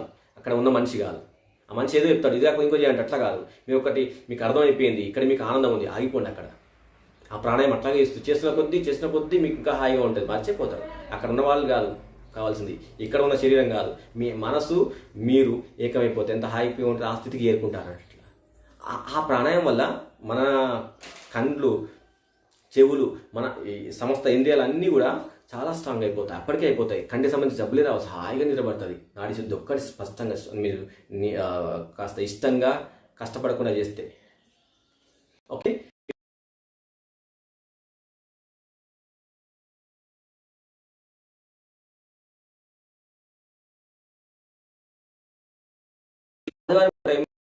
టైం స్పెండ్ చేయండి, అన్నీ చేసేయండి. ఆ రోజు మీకు ఎంత బాగుంటుందంటే అన్నీ ఒక పద్ధతిలోకి వెళ్ళిపోండి. అది మండే టు సాటర్డే వరకేమో కొన్ని చేసుకోండి. సండే మాత్రం ఇట్లా పెట్టుకోండి. వీటన్నింటినీ ఒక సెట్ లాగా చేద్దాము. తర్వాత చేసేసి ఇద్దాం. చాలా బాగుంటుంది. అన్నీ కవర్ అయిపోతాయి, అన్ని జబ్బులు పోతాయి. నేను దీన్ని ఖచ్చితంగా చెప్పగలుగుతాను. అన్ని జబ్బులు పోతాయి. ఈ జుట్టు రావడం కానీ, ఇంకా స్పాండిలైటిస్ కానీ, ఇంకే అంటే బ్యూటీ సంబంధించినది. ఇప్పుడు మనకేమన్నా మామూలుగా మెయిన్ ఇట్లాంటివి బ్యూటీ సంబంధించినవి, అవి కూడా మనకు ఏది జుట్టు రావడం కూడా ఆగిపోతుంది యోగా చేస్తే. ఎందుకనేది తర్వాత చెప్తాను. అది అంతే. ఎందుకనేది ఈ జుట్టు రావడం ఆగాలి అది అంటే మీరు మంచిగా యోగా క్రమం తప్పకుండా చేస్తే జుట్టు రాలదు. క్రమం తప్పకుండా యోగా చేస్తే మీ అకౌంట్లో, మీ ఖాతాలో, ఆయుష్ అనేటువంటి ఖాతాలో బ్యాలెన్స్ పెరిగిపోతుంది. అంటే ఆయుష్ పెరుగుతుంది. అంటే ఆయుష్ని ఎవరో రాసి పంపించాలని మనం అనుకుంటాం కదా, కాదు. మన మన మన ఆయుష్కు మనమే కారణం. అది మామూలు చిన్న విషయం కాదు. అది ఎవరో బ్రహ్మ రాసి పంపించా అనుకుంటాం కదా, అది చాలా కన్ఫ్యూజ్ ఉంటుంది. మనం పురాణాలు వేదాంతం అవి ఇవి కల్పించేస్తా అంత కన్ఫ్యూజ్ అయిపోతున్నట్టు. అలా కాకుండా ఇక్కడ మనం ఈ డీప్గా వెళ్ళిపోవచ్చు మనం. అంటే నాకు ఆయుష్ ఏమొద్దయా, చాలా మంది అంటారు నా అన్న ఏమొద్దు, 100 సంవత్సరాలు వద్దు, ఉన్న నాలుగు ఒక 60-70 ఏళ్ళు బతికి చాలని అంటారు. కానీ 70 ఏళ్ళు వచ్చిన తర్వాత మళ్ళీ వాళ్ళే అనుకుంటాం, స్వామి నాకు ఇంకొక 10 ఏళ్ళు ఇరా అంటారు. ఉంటుంది కథలు అట్లాంటివి ఉంటాయి. ఏది పురాణాలు చదివిన కథ చాలా బ్రహ్మాండంగా ఉంటాయి. ఆయుష్ అంటే చాలా ఇష్టం. కానీ మనిషిగా నాకు ఏమొద్దు, ఇప్పుడు 40 ఏళ్ళు నాకు అన్నీ ఒక్కలేదు, ఒక 60-70 ఏళ్ళు చాలు. అప్పటికే అది అది ఎట్లా అంటే నిద్రలోనే పోవాలి, నిద్రలో చనిపోతే చాలు అని ఏదో అనుకుంటారు. కానీ ఆ 70 ఏళ్ళు వచ్చిన తర్వాత ఇంకా పొడిగితే బాగుంటుంది. చివరికి 100 సంవత్సరాలు వచ్చిన తర్వాత కూడా ఇంకొక 5 ఏళ్ళు అని బతుకుంటాం. అట్లా ఉంటుంది ఆయుష్ అంటే. అంత గొప్పది. మనకు తెలియదు దాని విలువ. అది అవసాన దశలో తెలుస్తుంది అన్నట్టు. అది ఇప్పుడు మనం అనుకుంటే సరిపోయేది కాదు అది. కాబట్టి మన ఇవన్నీ క్రమ పద్ధతి వేసుకుంటూ పోతుంటే మనం ఒకటే పెట్టుకోవాలి, ఎవరి మీద ఆధారపడకుండా నా ఇష్టంగా నా శరీరాన్ని సునాయాసంగా. ఎందుకంటే 1,00,000 తేళ్లు కుట్టినట్టుగా ఉంటుందట మరణ సమయంలో ఆ ఫీలింగు అతనికే తెలుస్తుంది. పురాణాలు చెప్పబడ్డది. అట్లాగే వశిష్ఠ గీతలో కూడా చెప్పడం జరిగింది. ఆ మరణించేటువంటి వ్యక్తి యొక్క స్థితి ఎలా ఉంటుంది అనేది భయంకరంగా ఉంటుంది. అది వాడు మాత్రం ఏదో చెప్పాలని చూస్తారు, అమ్మో నన్ను అందరూ చుట్టుంటారు, కానీ వానికి లోపల ఒక వేరే ప్రపంచం కనిపిస్తుంటుంది. అంత వాడు ఆకాశం ఒక చీకటి గుహలోకి వెళ్తున్న ఫీలింగ్ ఆయనకు వస్తుంటుంది.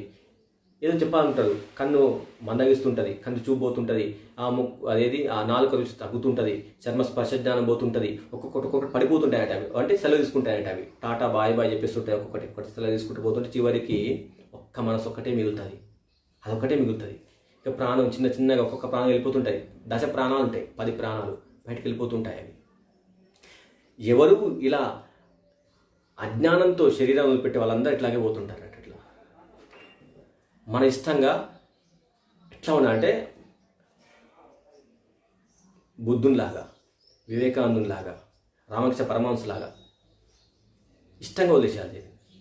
వివేకానంద అంటే నేను ఈ శరీరాన్ని ఉమ్మేసేసాను అంటాడు.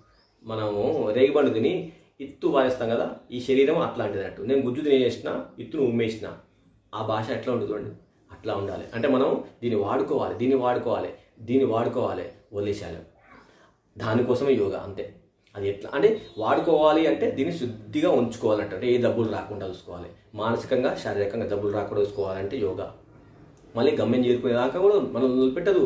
గమ్యం సరిగ్గా చేర్చేస్తుంది మనల్ని యోగా. ఆరోగ్యంగా ఉంచుతుంది, గమ్యం చేరుస్తుంది, శాశ్వతమైన ఆనందాన్ని ఇస్తుంది. దానికోసం అట్లా. ఇప్పుడు త్రాటక్రియ చెప్తాను. సరిగ్గా కూర్చొని ఈ ఆసనం వేసుకొని ఇట్లా పెట్టేసి మీరు ఈ లెఫ్ట్ రైట్ అవి చూడమన్నాను. అది మీరు ఇట్లా లెఫ్ట్ చూడడం, రైట్ చూడడం అందరికీ తెలుస్తుంది. పైకి కిందికి మళ్ళీ రొటేట్ చేయడం అన్నీ కామన్ ఇవన్నీ. అది కాకుండా ఒకటి చెప్తాను, ఓంకారంతో కలిపి చెప్తాను. ఇది మేరుదండ ముద్ర. ఇక్కడ ఆపేశాను కదా, ఇది ఇట్లా పెట్టేసేస్తే ఏమైపోద్ది అంటే, ఇది మేరుదండం అంటే బ్యాక్ బోన్, స్పైనల్ కార్డ్ సంబంధించినటువంటి జబ్బులు ఏమున్నా సరే బ్యాక్ పెయిన్ రాకుండా ఉంటే ఈ ముద్ర ఉంచండి. ఇది ఒక టెక్నిక్. ఓకేనా? దీన్ని మేరుదండ ముద్ర అంటారు. ఒక 3 ముద్రలు చెప్పాను కదా, జ్ఞాన ముద్ర చెప్పాను, పృథ్వీ ముద్ర చెప్పాను, మళ్ళీ ఈ థమ్స్అప్ గుర్తుపెట్టుకోండి. ఈ ముద్ర ఎప్పుడు వేయండి. బ్యాక్ మీకు ఎప్పుడు స్ట్రాంగ్గా ఉంటుంది. మీరు ఆసనాలు వేయకుండా గణేష్ సైతం చేయండి. దీన్ని బాగా ఇట్లా అనండి. ఇట్లా తెలుస్తుంది. ఇక్కడ పెయిన్ ఉంటే బ్యాక్ బోన్ రిలేటెడ్ అంటే దాన్ని ఇట్లా పెట్టేసి ఉంచండి. ఇట్లా అప్పుడప్పుడు ఇట్లా పెట్టండి స్ట్రైట్గా. ఓకేనా? ఇట్లా పట్టుకొని ప్రెస్ చేయండి. ఇట్లా ప్రెస్ చేసి చక్కగా ఉంచండి. ఇట్లా వెనక్కి కొంచెం ఇరుగుతుంది. ఇలా పెట్టండి. ఇట్లా పెట్టేసేస్తే బ్యాక్ స్ట్రాంగ్గా ఉంటుంది. ఓకే? ఇట్లా పెట్టేసేసి మోకాల పైన మోకాల పైన ఇట్లా పెట్టండి. ఇది ఒక 5 ఓంకారాలు చేయండి ఇట్లా. తర్వాత మళ్ళీ 5 ఓంకారాలు ఇట్లా చేయండి. ఇట్లా పెట్టి చేయండి. మళ్ళీ 5 ఓంకారాలు ఇట్లా చేయండి. 15 అయినా ఇంకో 5 ఓంకారాలు ఇట్లా పెట్టి చేయండి. 20 అయిపోయినాయి కదా. చూస్తున్నంత సేపు ఇలా పెడుతున్నంత సేపు అట్లాగే పైకి చూడండి. కళ్ళు రెడ్ అయిపోతాయి, కన్నీళ్ళు కూడా వస్తాయి. ఇది ఒక రకమైన త్రాటకం. మీరు దీపాన్ని చూస్తారు, నేతి దీపాన్ని చూస్తే కళ్ళు చాలా స్ట్రాంగ్గా, అది మంచిగా కంటి యొక్క చూపు పెరుగుతుంది. కంటి చూపు అది చాలా మనకు దృష్టి దోషం ఉంటే పోతున్నట్టు, దృష్టి దోషాలు ఉంటే పోతాయి. ఇది నేతితో వెలిగించిన దీపాన్ని చూస్తే, మన ఐ లెవెల్లో ఉంచుకొని చూస్తే పోతాయి. నెయ్యి అంటే ఖరీదైందే అది అనుకంటే ఇది వేయండి. చాలా చాలా దానికన్నా పవర్ఫుల్ ఇది త్రాటక క్రియ. దానికన్నా ఈ ఓంకార జపం ఓం చేస్తున్నాను. మంచి వెళ్తురు చీకట్లో కూర్చొని చేయొద్దు. కాస్త మరీ అట్లా సూర్యుని ముందు కూర్చొని చేసుకోకుండా మంచి ఏదో ఒక తెల్లని వస్తువు చూసుకుంటూ వేసుకోండి. కళ్ళు తెలుసాలి కదా, పైకి చూడండి, ఏదో ఒక వస్తువు పెట్టుకోండి పైన. మీకు కని బొమ్మల మధ్యలో చూడండి, ఇక్కడ చూడండి, ఇక్కడ మీకు ఇది వరణ, ఇది అసి, వారణాసి, ఇగో ఇది కాశీ, ఇక్కడ శివుడు అని భావన చేయండి. ఇట్లా కూర్చొని ఇవి పెట్టేసుకొని ఇట్లాగే చూడాలి. ఇట్లా చూడద్దు, ఇట్లా అంతే. ఓకే, ఇట్లా పెట్టేసేసి చక్కగా కూర్చొని ఇట్లా చూడాలి. ఇక్కడ మీకు బాణంలాగా కనిపిస్తుంది. బాణం మధ్యలో ఇది బాణం పెడతాం కదా, ఆ ధనుస్సు మధ్యలో ఇట్లా కిందికి వచ్చేది కదా, అగో ఆ భాగం 3 లాగా ఉంటున్నట్టు అక్కడ చూడండి. ఇట్లా అంతే, కదలొద్దిగా. ఐబాల్స్ లిఫ్ట్ చేసిన తర్వాత ఇట్లా వచ్చేసి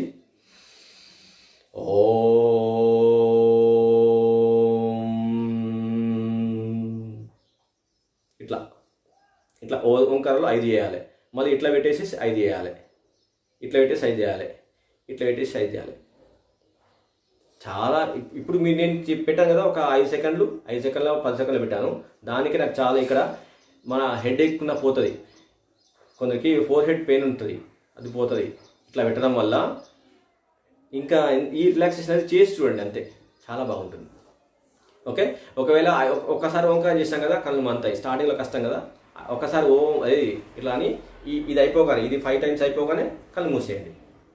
మళ్ళీ ఇట్లా అని చేసి మళ్ళీ కళ్ళు తెరవండి. ఇట్లా 4 సార్లు మూసు తెరవండి. ఎట్లా 4 టైమ్స్ చేసాం కదా, అది 4 టైమ్స్ 5 చేస్తాం కదా, ఒక 5 చేయగానే కళ్ళు మూసుకోండి, మళ్ళీ తెరవండి, ఇట్లా వేస్ట్ చేసుకోండి. ఇట్లా అయిపోతుంది. ఆ తర్వాత కాస్త కొద్దిసేపు అట్లా కళ్ళు మూసుకోండి. అక్కడ స్టార్ట్ అయిపోతుంది మీది ఏది, డైరెక్ట్గా ధ్యానం స్టార్ట్ అయిపోతుంది. మీరు ప్రత్యాహారాన్ని చేస్తూనే ఉన్నారు, ధారణ చేస్తూనే ఉన్నారు, కలిసి దీనిలో క్రియ జరుగుతుంది. మీరు ఇష్టంగా చేస్తారు దీన్ని. ప్రత్యాహారం ధారణ అనేది ఎక్కడ జరగాలంటే ఇక్కడ జరగాలి. ఈ ఓంకారం చేస్తూ పోతున్నావు, ఇది పెడుతున్నావు, ఇక్కడ ఆసనం జరుగుతుంది. మీరు ఆసనంలో ఉన్నారు, ముద్రలో ఉన్నారు, ప్రాణాయామం జరుగుతుంది, జపం జరుగుతుంది, ప్రత్యాహారం జరుగుతుంది, ధారణ జరుగుతుంది. ఆ తర్వాత కళ్ళు మూసుకుంటే అక్కడ స్టార్ట్ అయిపోతుంది ధ్యానం. అది ఎలా ఉంటుందని నేను చెప్పలేను, ఇలా ఉంటుంది అలా ఉంటుంది, పిచ్చి పిచ్చి మాటలు కూడా వద్దు. మీ అనుభవం, అది మీ స్వానుభవాలు రాసుకోండి. మీరు ఇలా సాధన చేసిన తర్వాత మీరు ఒక డైరీ పెట్టుకోండి. ఈరోజు నేను ఈ విధంగా ఫలానా వ్యక్తి చెప్పింది చేసేసిన, నాకు ఈ అనుభవం వచ్చింది. ఖచ్చితంగా మీ అనుభవం సంబంధించి ఒక పెద్ద యోగా గ్రంథం తయారైపోతుంది. అలా తయారు చేశారు. ఒకటి క్రియాయోగం పైన, ఆయన పేరు గుర్తులేదు కానీ అలా డైరీ రాసుకున్నాడు. ఆయన రాసుకొని ఒక పెద్ద గ్రంథం తయారైపోయింది క్రియాయోగం పైన. మీ డైరీనే ఒక గ్రంథంలాగా అయిపోతుంది. మీ అనుభవాన్ని రాసుకుంటూ పోతుంటే ఎంత బాగుంటుంది అంటే అసలు అది ఇలా పద్ధతి ప్రకారం చేసుకుంటూ పోతుంది. మేమేం చెప్తున్నామంటే, మళ్ళీ చెప్తున్నాను, సైక్లిక్ మెడిటేషన్ అనేది మీరు ఒకసారి చూడండి. సైక్లిక్ మెడిటేషన్ ఆవర్తన ధ్యానం.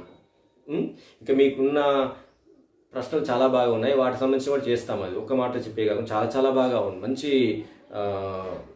ప్రశ్నలు వేస్తున్నారు. నేను 10-11 సంవత్సరాలు చెప్తున్నాను. నేను వ్యాసాశ్రమంలోను సర్టిఫైడ్ యోగా టీచర్ని. సర్టిఫికేషన్ కన్నా ఎక్కువ అనుభవంతో చెప్తున్నాను. సాధన అనుభవం ఇంకా బోధన అనుభవం 2 ఉన్నాయి.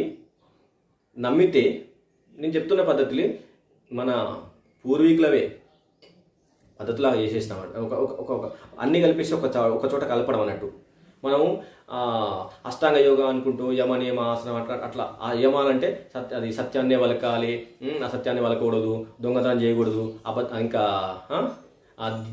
ఈశ్వరుని పైన నమ్మకం ఉండాలి. సో ఇట్లాంటివి యమ నియమాలంటే ఇవి చెప్పుకుంటూ పోవడం అనుకుంటే మీ అందరు మీరే తెలుసుకోవచ్చు. అది అందరికీ తెలుసు, మన వాళ్ళందరికీ. కాబట్టి వాటిని మీ అందరికి మీరు చదువుకొని చదువుకోవడం ఏముంది, ఆల్రెడీ మాకు స్కూళ్ళలోనే చెప్తారు.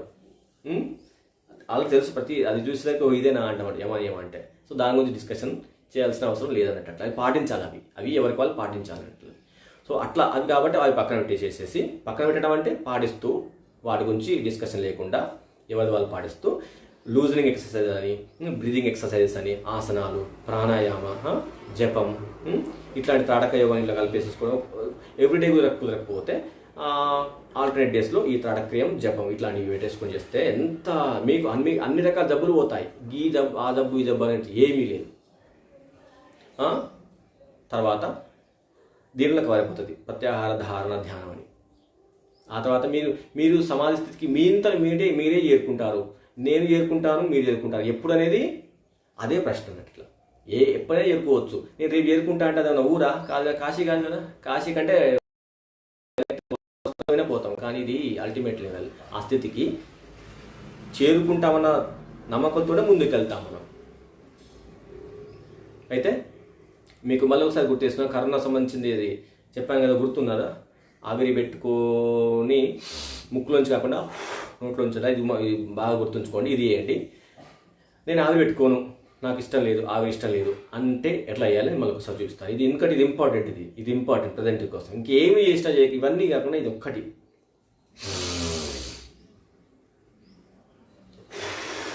1 2 3 4 5 టైమ్స్ అయిపోయిందా? ఇది ఇంకా రౌండ్ పూర్తి కాలే.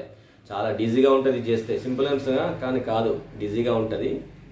అట్లా రెస్ట్ తీసుకొని కొద్దిసేపు తర్వాత తీసుకున్నారు.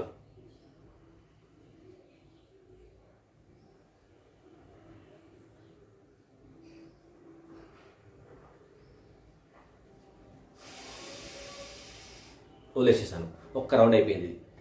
వెంటనే వేయకండి, ఇట్లా కూర్చుంటే కొంచెం అట్లా కూర్చుంది. ఇది ముఖదౌతి వేరియేషన్స్ అంటే ముఖదౌతి చాలా పట్టేసినట్టుగా ఉంటుంది. కానీ మనం ఏం కావాలి, వెళ్ళిపోవాలి అంతే. అది వైరస్ వెళ్ళిపోవాలి అని మనసు పెట్టుకుంటే ఈ విధంగా ఒక రౌండ్ అయిపోయిందిగా, అట్లాగే మళ్ళీ ఇంకో రౌండ్ 5-6 రౌండ్లు చేయండి. అట్లా చేసేసి కాస్త కళ్ళు మూసుకోవట్లా ఉన్నది. డిజీగా ఉంటే పడుకోండి. స్టార్టింగ్లో కొంచెం డిజీగా ఉంటుంది. 5 రౌండ్లు 5 నుంచి 10 రౌండ్లు చేయండి. అట్లా చేసిన తర్వాత కొంచెం ఒకవేళ మీకు ఏమన్నా అట్లా అనిపిస్తే నోరు పక్కన నీరు ఉంచుకోండి, కొంచెం నోరు పుక్కిలు చేసేసి పడుకోండి.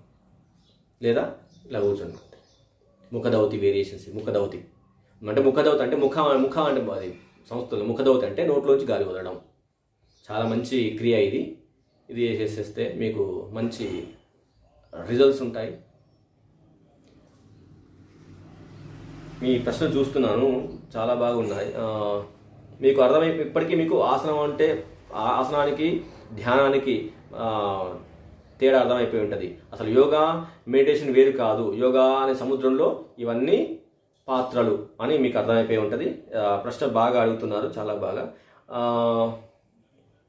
మీరు ఇంకా ఎటువంటి సందేహాలు సరే, అంటే నేను సొల్యూషన్ ఇస్తానని అనట్లేను, అనుభవంతో ఇస్తాను. అంటే చాలామందికి నేను చెప్పిందని కాదు, మా గురువులు చెప్పింది, ఏళ్ళ తరబడి వాళ్ళు చెప్పింది అందిస్తున్నాము. ఎటువంటి సందేహాలైనా సరే, ఎట్లాంటి యోగా కావాలన్నా సరే, అంటే ఎట్లాంటి యోగా అంటే ఎలాంటి ఆసనం లేదా ఎలాంటి ప్రాణాయామ అంటే ఏది మనకున్నటువంటి సమస్యలకు పరిష్కారం ఏ విధంగా లభిస్తుంది, ఏమున్నా సరే మీరు తెలుసుకో తెలుగోడా అనేటువంటి ఛానల్ మీరు సబ్స్క్రైబ్ చేసుకోండి. మీరు దీనికి ఇంకా మీకు ఏమైనా డౌట్స్ ఉన్నా సరే, ఇంకేమన్నా మీకు అంటే పాజిటివ్ అయినా సరే నెగిటివ్ అయినా సరే ఏదైనా సరే మీరు కామెంట్ ఇవ్వండి. మీరు మీ యొక్క అభిప్రాయాన్ని చెప్పండి. మీకు ఇంకా అంటే యోగాలో ఇంకా మీకు ఏం తెలుసుకోవాలని ఉంది.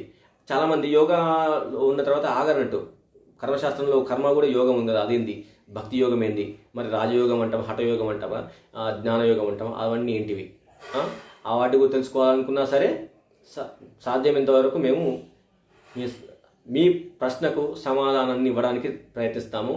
ఆ ప్రశ్న కనుక బలమైనది అయితే వీడియో కూడా చేస్తాము స్పష్టంగా. దాని గురించే మీకే కాదు, మీ ద్వారా 10 మందికి అందించేలా చూస్తాము. ఇంకా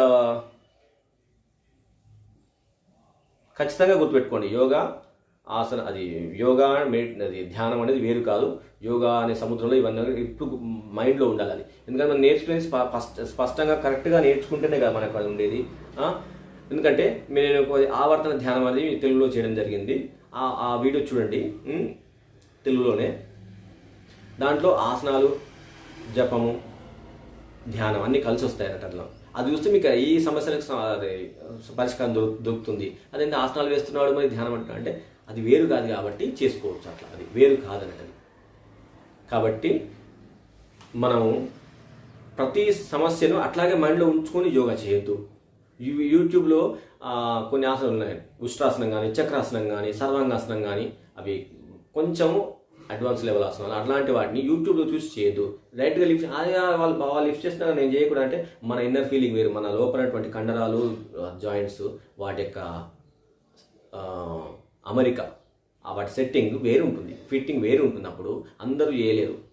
100 మంది ఒక ఆసనాన్ని 100 రకాలుగా వేస్తారు, వాళ్ళ బాడీ బట్టి ఉంటుంది. ఫర్ ఎగ్జాంపుల్ నేను చెప్తాను, ఇక్కడ నాకు స్ట్రైట్గా ఉంది, కొందరు తెలిస్తే ఇక్కడ బాగా క్రాస్ ఉంటుంది కాబట్టి కిందికి వెళ్ళిపోతుంది, ఇట్లా వెళ్ళిపోతుంది. అది వాళ్ళ ప్రాబ్లమా? వాళ్ళ బోన్ సెట్టింగ్ ప్రాబ్లం అది. సో అలాంటి వాళ్ళు కొన్ని ఆసనాలు వేయలేకపోతారు, కానీ అలాంటి వాళ్ళు కూడా కొన్ని అడ్వాన్స్ లెవెల్ ఆసనాలు వేస్తారు. సెట్టింగ్ కొన్ని సైడ్కి ఇట్లా పడిపోయింది అనుకోండి, మ్యాక్సిమం అలాంటి వాళ్ళు అడ్వాన్స్ ఆసనాలు చేయకపోవడం మంచిది. చేతి మీద బరువు పెట్టేటివి, కుక్కుటాసనం కానీ, ఇంకా ఈ చక్రాసనం లాంటివి కానీ చేయకూడదంట. అది ఇంకా ఊర్ధ్వ శీర్షాసనం అలాంటివి ఏవి చేయొద్దంట, పెద్ద ప్రాబ్లమ్స్ వస్తాయి. అట్లా మన బాడీ తగ్గట్టు ఆసనాలు వేసుకోవాలి, అంతేగాని ప్రతిదీ అడ్వాన్స్ ఆసనాలు చేసుకోలేకపోతున్నాను మీ ద్వారా అనొద్దు. దయచేసి అడ్వాన్స్ ఆసనాల వల్ల లాభం లేదు, యోగా వల్ల లాభం ఉంది.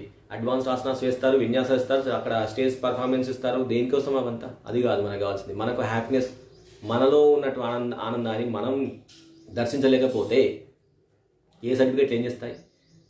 సర్టిఫికేషన్ కోసం అన్నింటినీ పక్కన పెట్టేది జరిగిందంటే సర్టిఫికేషన్ కాదు మనకు కావాల్సింది, సెల్ఫ్ సాటిస్ఫాక్షన్ కావాలి. దానికోసం మనం చేయాలి.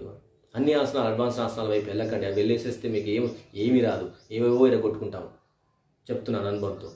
అలా కాకుండా మనకు శారీరక మానసిక ఆనందాన్ని ఇచ్చే పద్ధతిలో వెళ్ళిపోతామంటే చాలా సింపుల్గా ఉంటాయి. అన్ని రకాల వయసుల వాళ్ళు చేసేలాగా చేయడం జరిగింది. ఇప్పుడు స్వామి వివేకానంద మాటలు ఉంటాయి. ఒకటి అసాధ్యం, ఒకటి మన వాళ్ళు పంపించారు చూద్దాం. అసాధ్యం అనేటువంటి భావన మనసు నుండి తగ్గించుకోవడమే విజయానికి తొలిమెట్టు. అది దేని నుంచి సాధ్యమవుతుంది? అది మన మనసే విజయానికి అపజయానికి మార్గం. ఇంకా మన మనసే అది బంధానికి మోక్షానికి మార్గం. అంటే మన మనసులోనే బంధం ఉంది, మన మనసులోనే మోక్షం ఉంది. 99 రకాల ఆలోచనలు పెట్టుకుంటే బంధం, వాటన్నింటినీ తొడిపేసేస్తే మోక్షం. ఇలా అంటే వివేకానంద స్వామి రాసిన పుస్తకాలు చాలామంది ఆయన 10 వాల్యూమ్స్ ఉన్నాయి. లేవండి మేల్కోండి అని, రైజ్ అవేక్ అనేటువంటి. ఆయన మొత్తం ఉపనిషత్తులో ఉన్న వాడి మాటలనే రాసిన, అందుకు అర్థం కావాలి. చాలామంది అంటారు నేను వివేకానంద పుస్తకాలు నాకు అర్థం కావాలి. రామకృష్ణ పరమహంస చెప్తాడు, ఆయన బాగా అర్థమవుతాయి. అంటే ఆయన ఉదాహరణ చెప్తాడన్నట్టు, నిజ జీవితంలో కనిపించే వాటిని చెబుతాడు.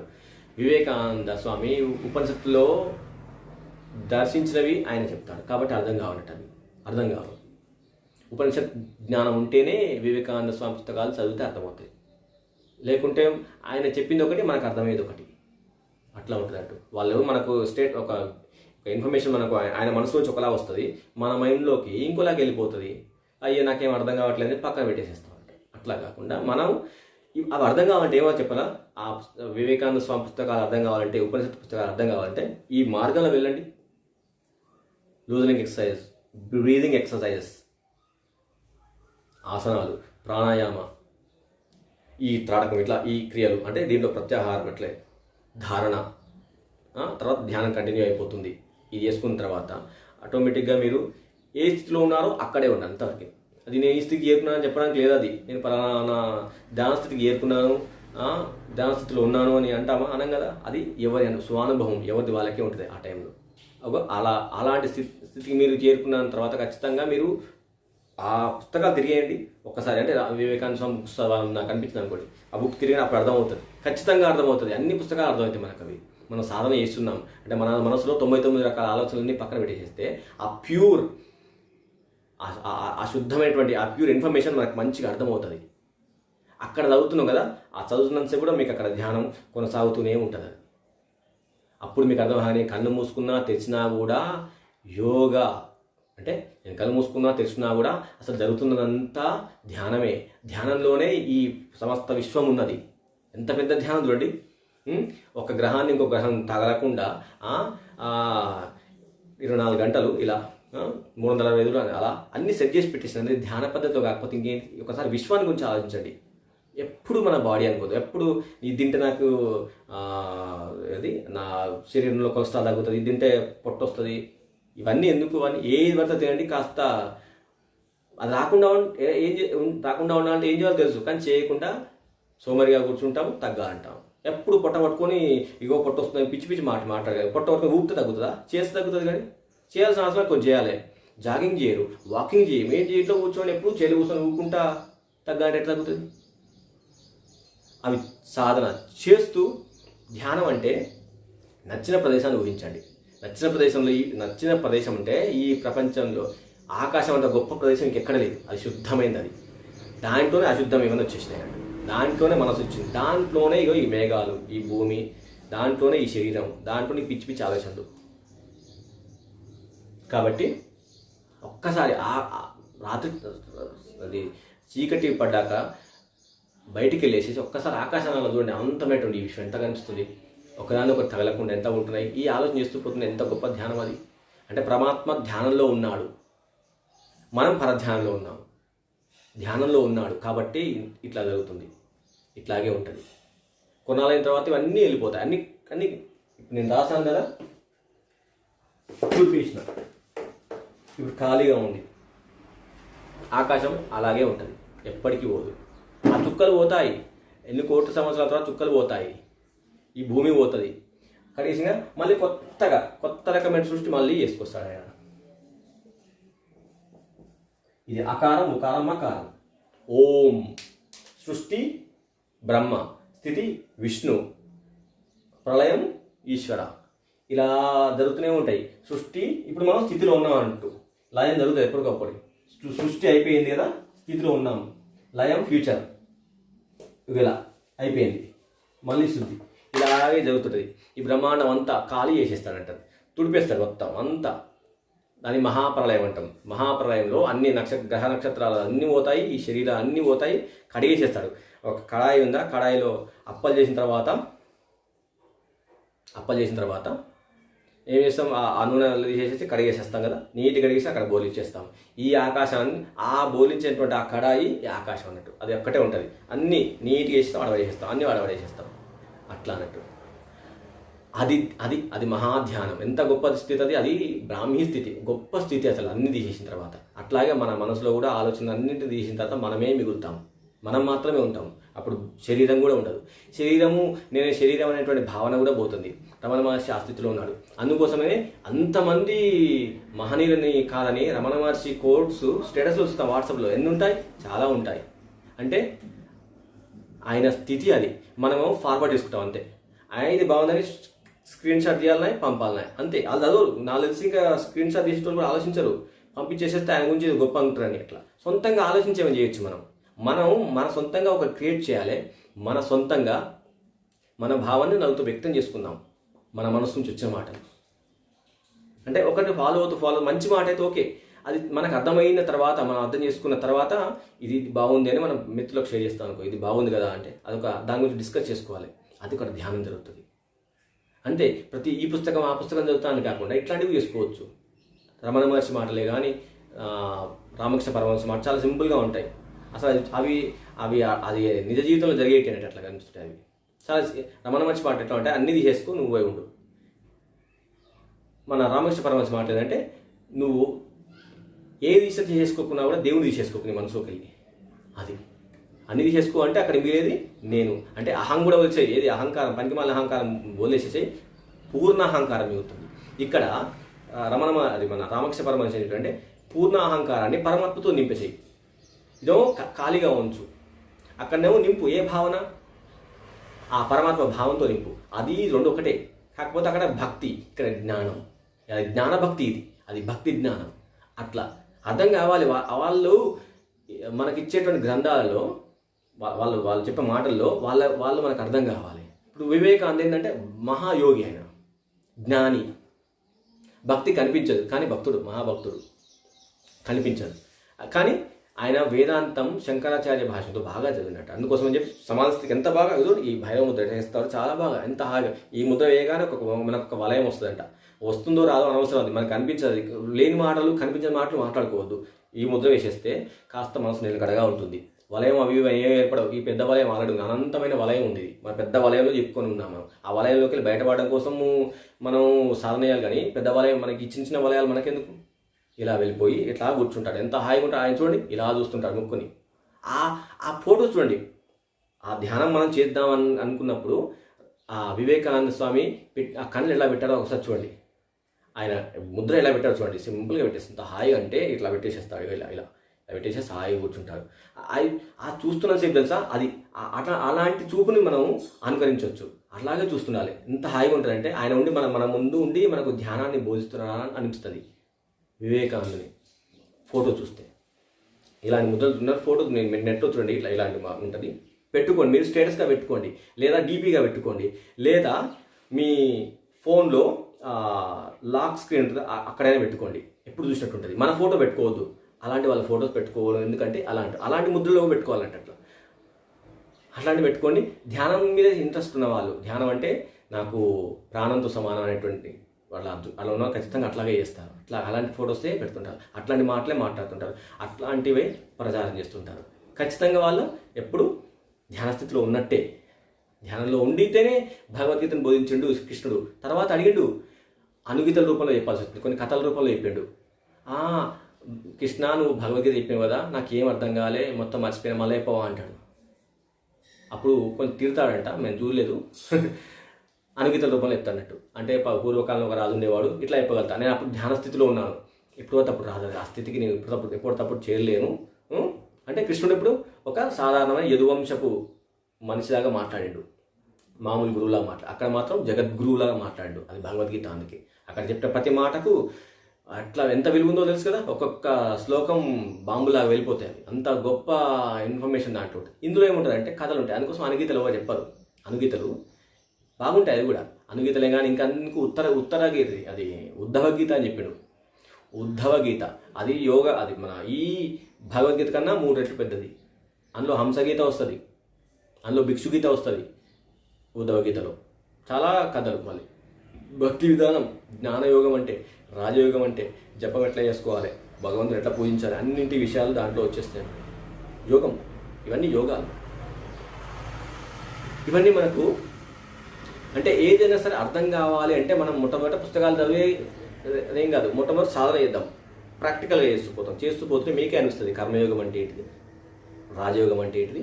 నేను రాజయోగం చేస్తున్నాను కదా, దీంట్లో అంగాలు మరి పతంజలి మహర్షి మీరు సూత్రాల తర్వాత చూస్తాండి, ఇప్పుడు చూడకండి, తర్వాత మీరే వెతకండి, ఇంగ్లీష్లో చూడండి, లేకపోతే తెలుగులో చూసుకోండి, దాంట్లో ఉంటాయి. అదేంటి దీంట్లో ఈ పలానా వాళ్ళు లూజనింగ్ ఎక్సర్సైజ్ చెప్పారు, బ్రీదింగ్ ఎక్సర్సైజ్ చెప్పారు, ఆసనాల గురించి చెప్పారు, ప్రాణాయామం చెప్పారు, ఇన్ని చెప్పారు కదా. దీంట్లో లేనిది దీంట్లో పతంజలి మహర్షి సూత్రాల్లో ఇవ్వనివి వీళ్ళు చెప్తున్నారు. పతంజలి మహర్షి చెప్పిన యమనియమాలు చెప్తలేరు. మళ్ళీ ప్రత్యాహార, ధారణ, ధ్యానం, సమాధి అవి చెప్పట్లేదు. చూడండి, యమనియమం చెప్పట్లేదు, సమాధి గురించి చెప్పట్లేదు. ఈ మధ్యలో చెత్త చెప్తున్నారు. ఏంటంటే ఫస్ట్ ప్రాక్టికల్స్ అంటే ఆయన ఇవ్వలేదు. అది ఆయన ఇచ్చింది కేవలం స్థిరసుఖమాసనం అన్నాడు ఒక సూత్రం. ఇంకోటి ప్రాణాపాన వాయువుని దాన్ని సాక్షిగా గమనిస్తూ ఉండండి, అది సరిపోతుందని రెండే మాట చెప్పేసి ప్రత్యాహారంలోకి వెళ్ళిపోయాడు, తర్వాత ధారణలోకి వెళ్ళిపోయాడు, తర్వాత ధ్యానంలోకి వెళ్ళిపోయాడు, ఆ సూత్రాల్లోకి వెళ్ళిపోయాడు అనేటట్లా. మరి ఇవి ఎక్కడ చెప్తానంటే హఠయోగ ప్రదీపిక అని ఒకటి అందులో చెప్తున్నాను. ఇంకా చాలా ఉన్నాయి, పురాణాల్లో చాలా ఉన్నాయి. ఇంకా సీతారామాంజనేయ స్వామి వాళ్ళ సంవాదం ఉంది, అంటే హనుమగీత అని పేరు పెట్టాలని. అందులో రాముడు హనుమంతుడు చెప్పిండు, అవి తీసుకొని చెప్పచ్చు, అవి అన్నట్టు. అయితే మరి ఈ లూజనింగ్ ఎక్సర్సైజ్, బ్రీదింగ్ ఎక్సర్సైజ్ అనుకోవడం అంటే ఆసనాల కోసం, ఆ ఆసనాలకు ముందు మన లంగ్స్, బాడీ సిద్ధంగా ఉండడం కోసం వ్యాయామ పద్ధతులు అవి. దాని తర్వాత ఇట్లా ప్రత్యాహారం, దానిలో జపం, ధారణ, ధ్యానం, సమాధి స్థితికి అది క్రమక్రమంగా అట్లా వెళ్ళిపోతున్నట్టు. ఇది ఇంకా మీకు ఎలాంటి సందేహాలు ఉన్నా సరే, ఏమన్నా సరే మీరు అట్లాగా చేస్తూ ఉండండి. మీరు ఈ రోజు నుంచి మీరు మీకు ఓపిక, మీరు నేను చేసినటువంటి ప్రాణాయామం సంబంధించిన ఒకసారి చూడండి, అది మీకు ఒక అవగాహన వస్తుంది. సైక్లిక్ మెడిటేషన్ ఒకసారి చూడండి, చూస్తున్నసేపు మీరు మానసికంగా చేయండి. మీరు ఎందుకు చెప్తున్నా అంటే చూడండి అని హార్డ్గా లేవు, చాలా సింపుల్గా ఉంటాయి. మీరు చూస్తున్నప్పుడు మీకు ఒక 15% మీకు సిద్ధి లభిస్తుంది, మిగతా 85% కోసం సాధన చేసుకోండి. ఇది నిజం. ఎవరన్నా ధ్యానం చేస్తుంటే లేదా ఇప్పుడు మన వివేకానంద స్వామి ఫోటో ఉంది, అట్లా కూర్చోండి, అలాగే చూస్తున్నాడు, ఆయన చేస్తున్నాడు, ధ్యానంలో ఉన్నాడు. ఆయనకు మరణం లేదు. ఎందుకంటే ఆయన తన శరీరాన్ని ఇష్టంగా వదిలేడు. మరణం ఎవరికంటే అనుకోకుండా పోతాయిగా ప్రాణాలు, లేదా వయసు అయిపోయిందిగా పోయే ప్రాణాలు. ఆ శరీరం మీద తీపి ఉంది, ఇంకా పోయింది.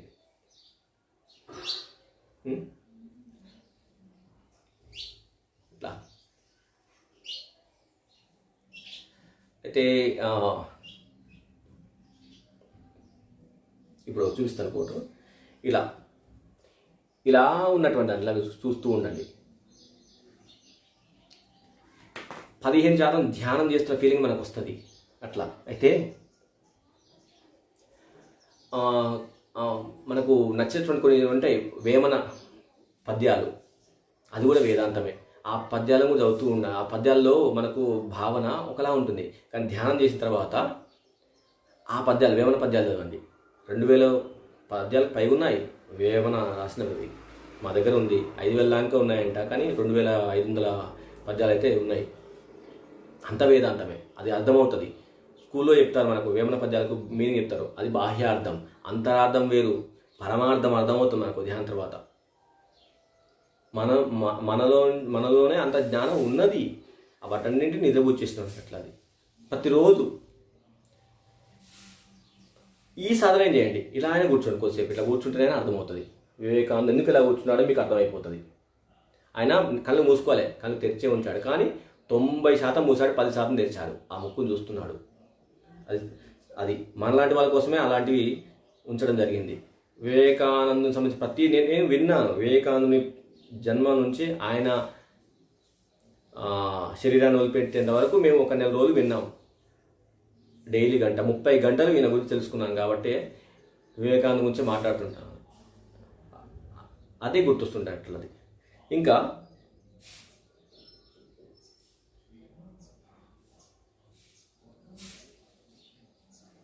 ఎలాంటి సందేహాలు, ఇప్పుడు మీకు మ్యాక్సిమం చాలా కొత్త విషయాలు, అంటే ఏది యోగా సంబంధించిన విషయాలు కొన్ని తెలిసే ఉంటాయి, డౌట్స్ క్లారిఫై అయ్యే ఉంటాయి.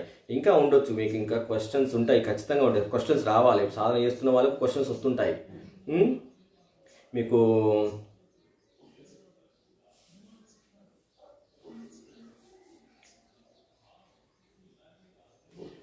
రీసెంట్ వీడియో చేస్తాను. ఇంకా ఏంటంటే మీరు చేయాల్సిన మాత్రం, అది ఎటువంటి అపోహలు పెట్టుకోకండి. యోగా వల్ల, ఇది ప్రాణాయామం వల్ల అది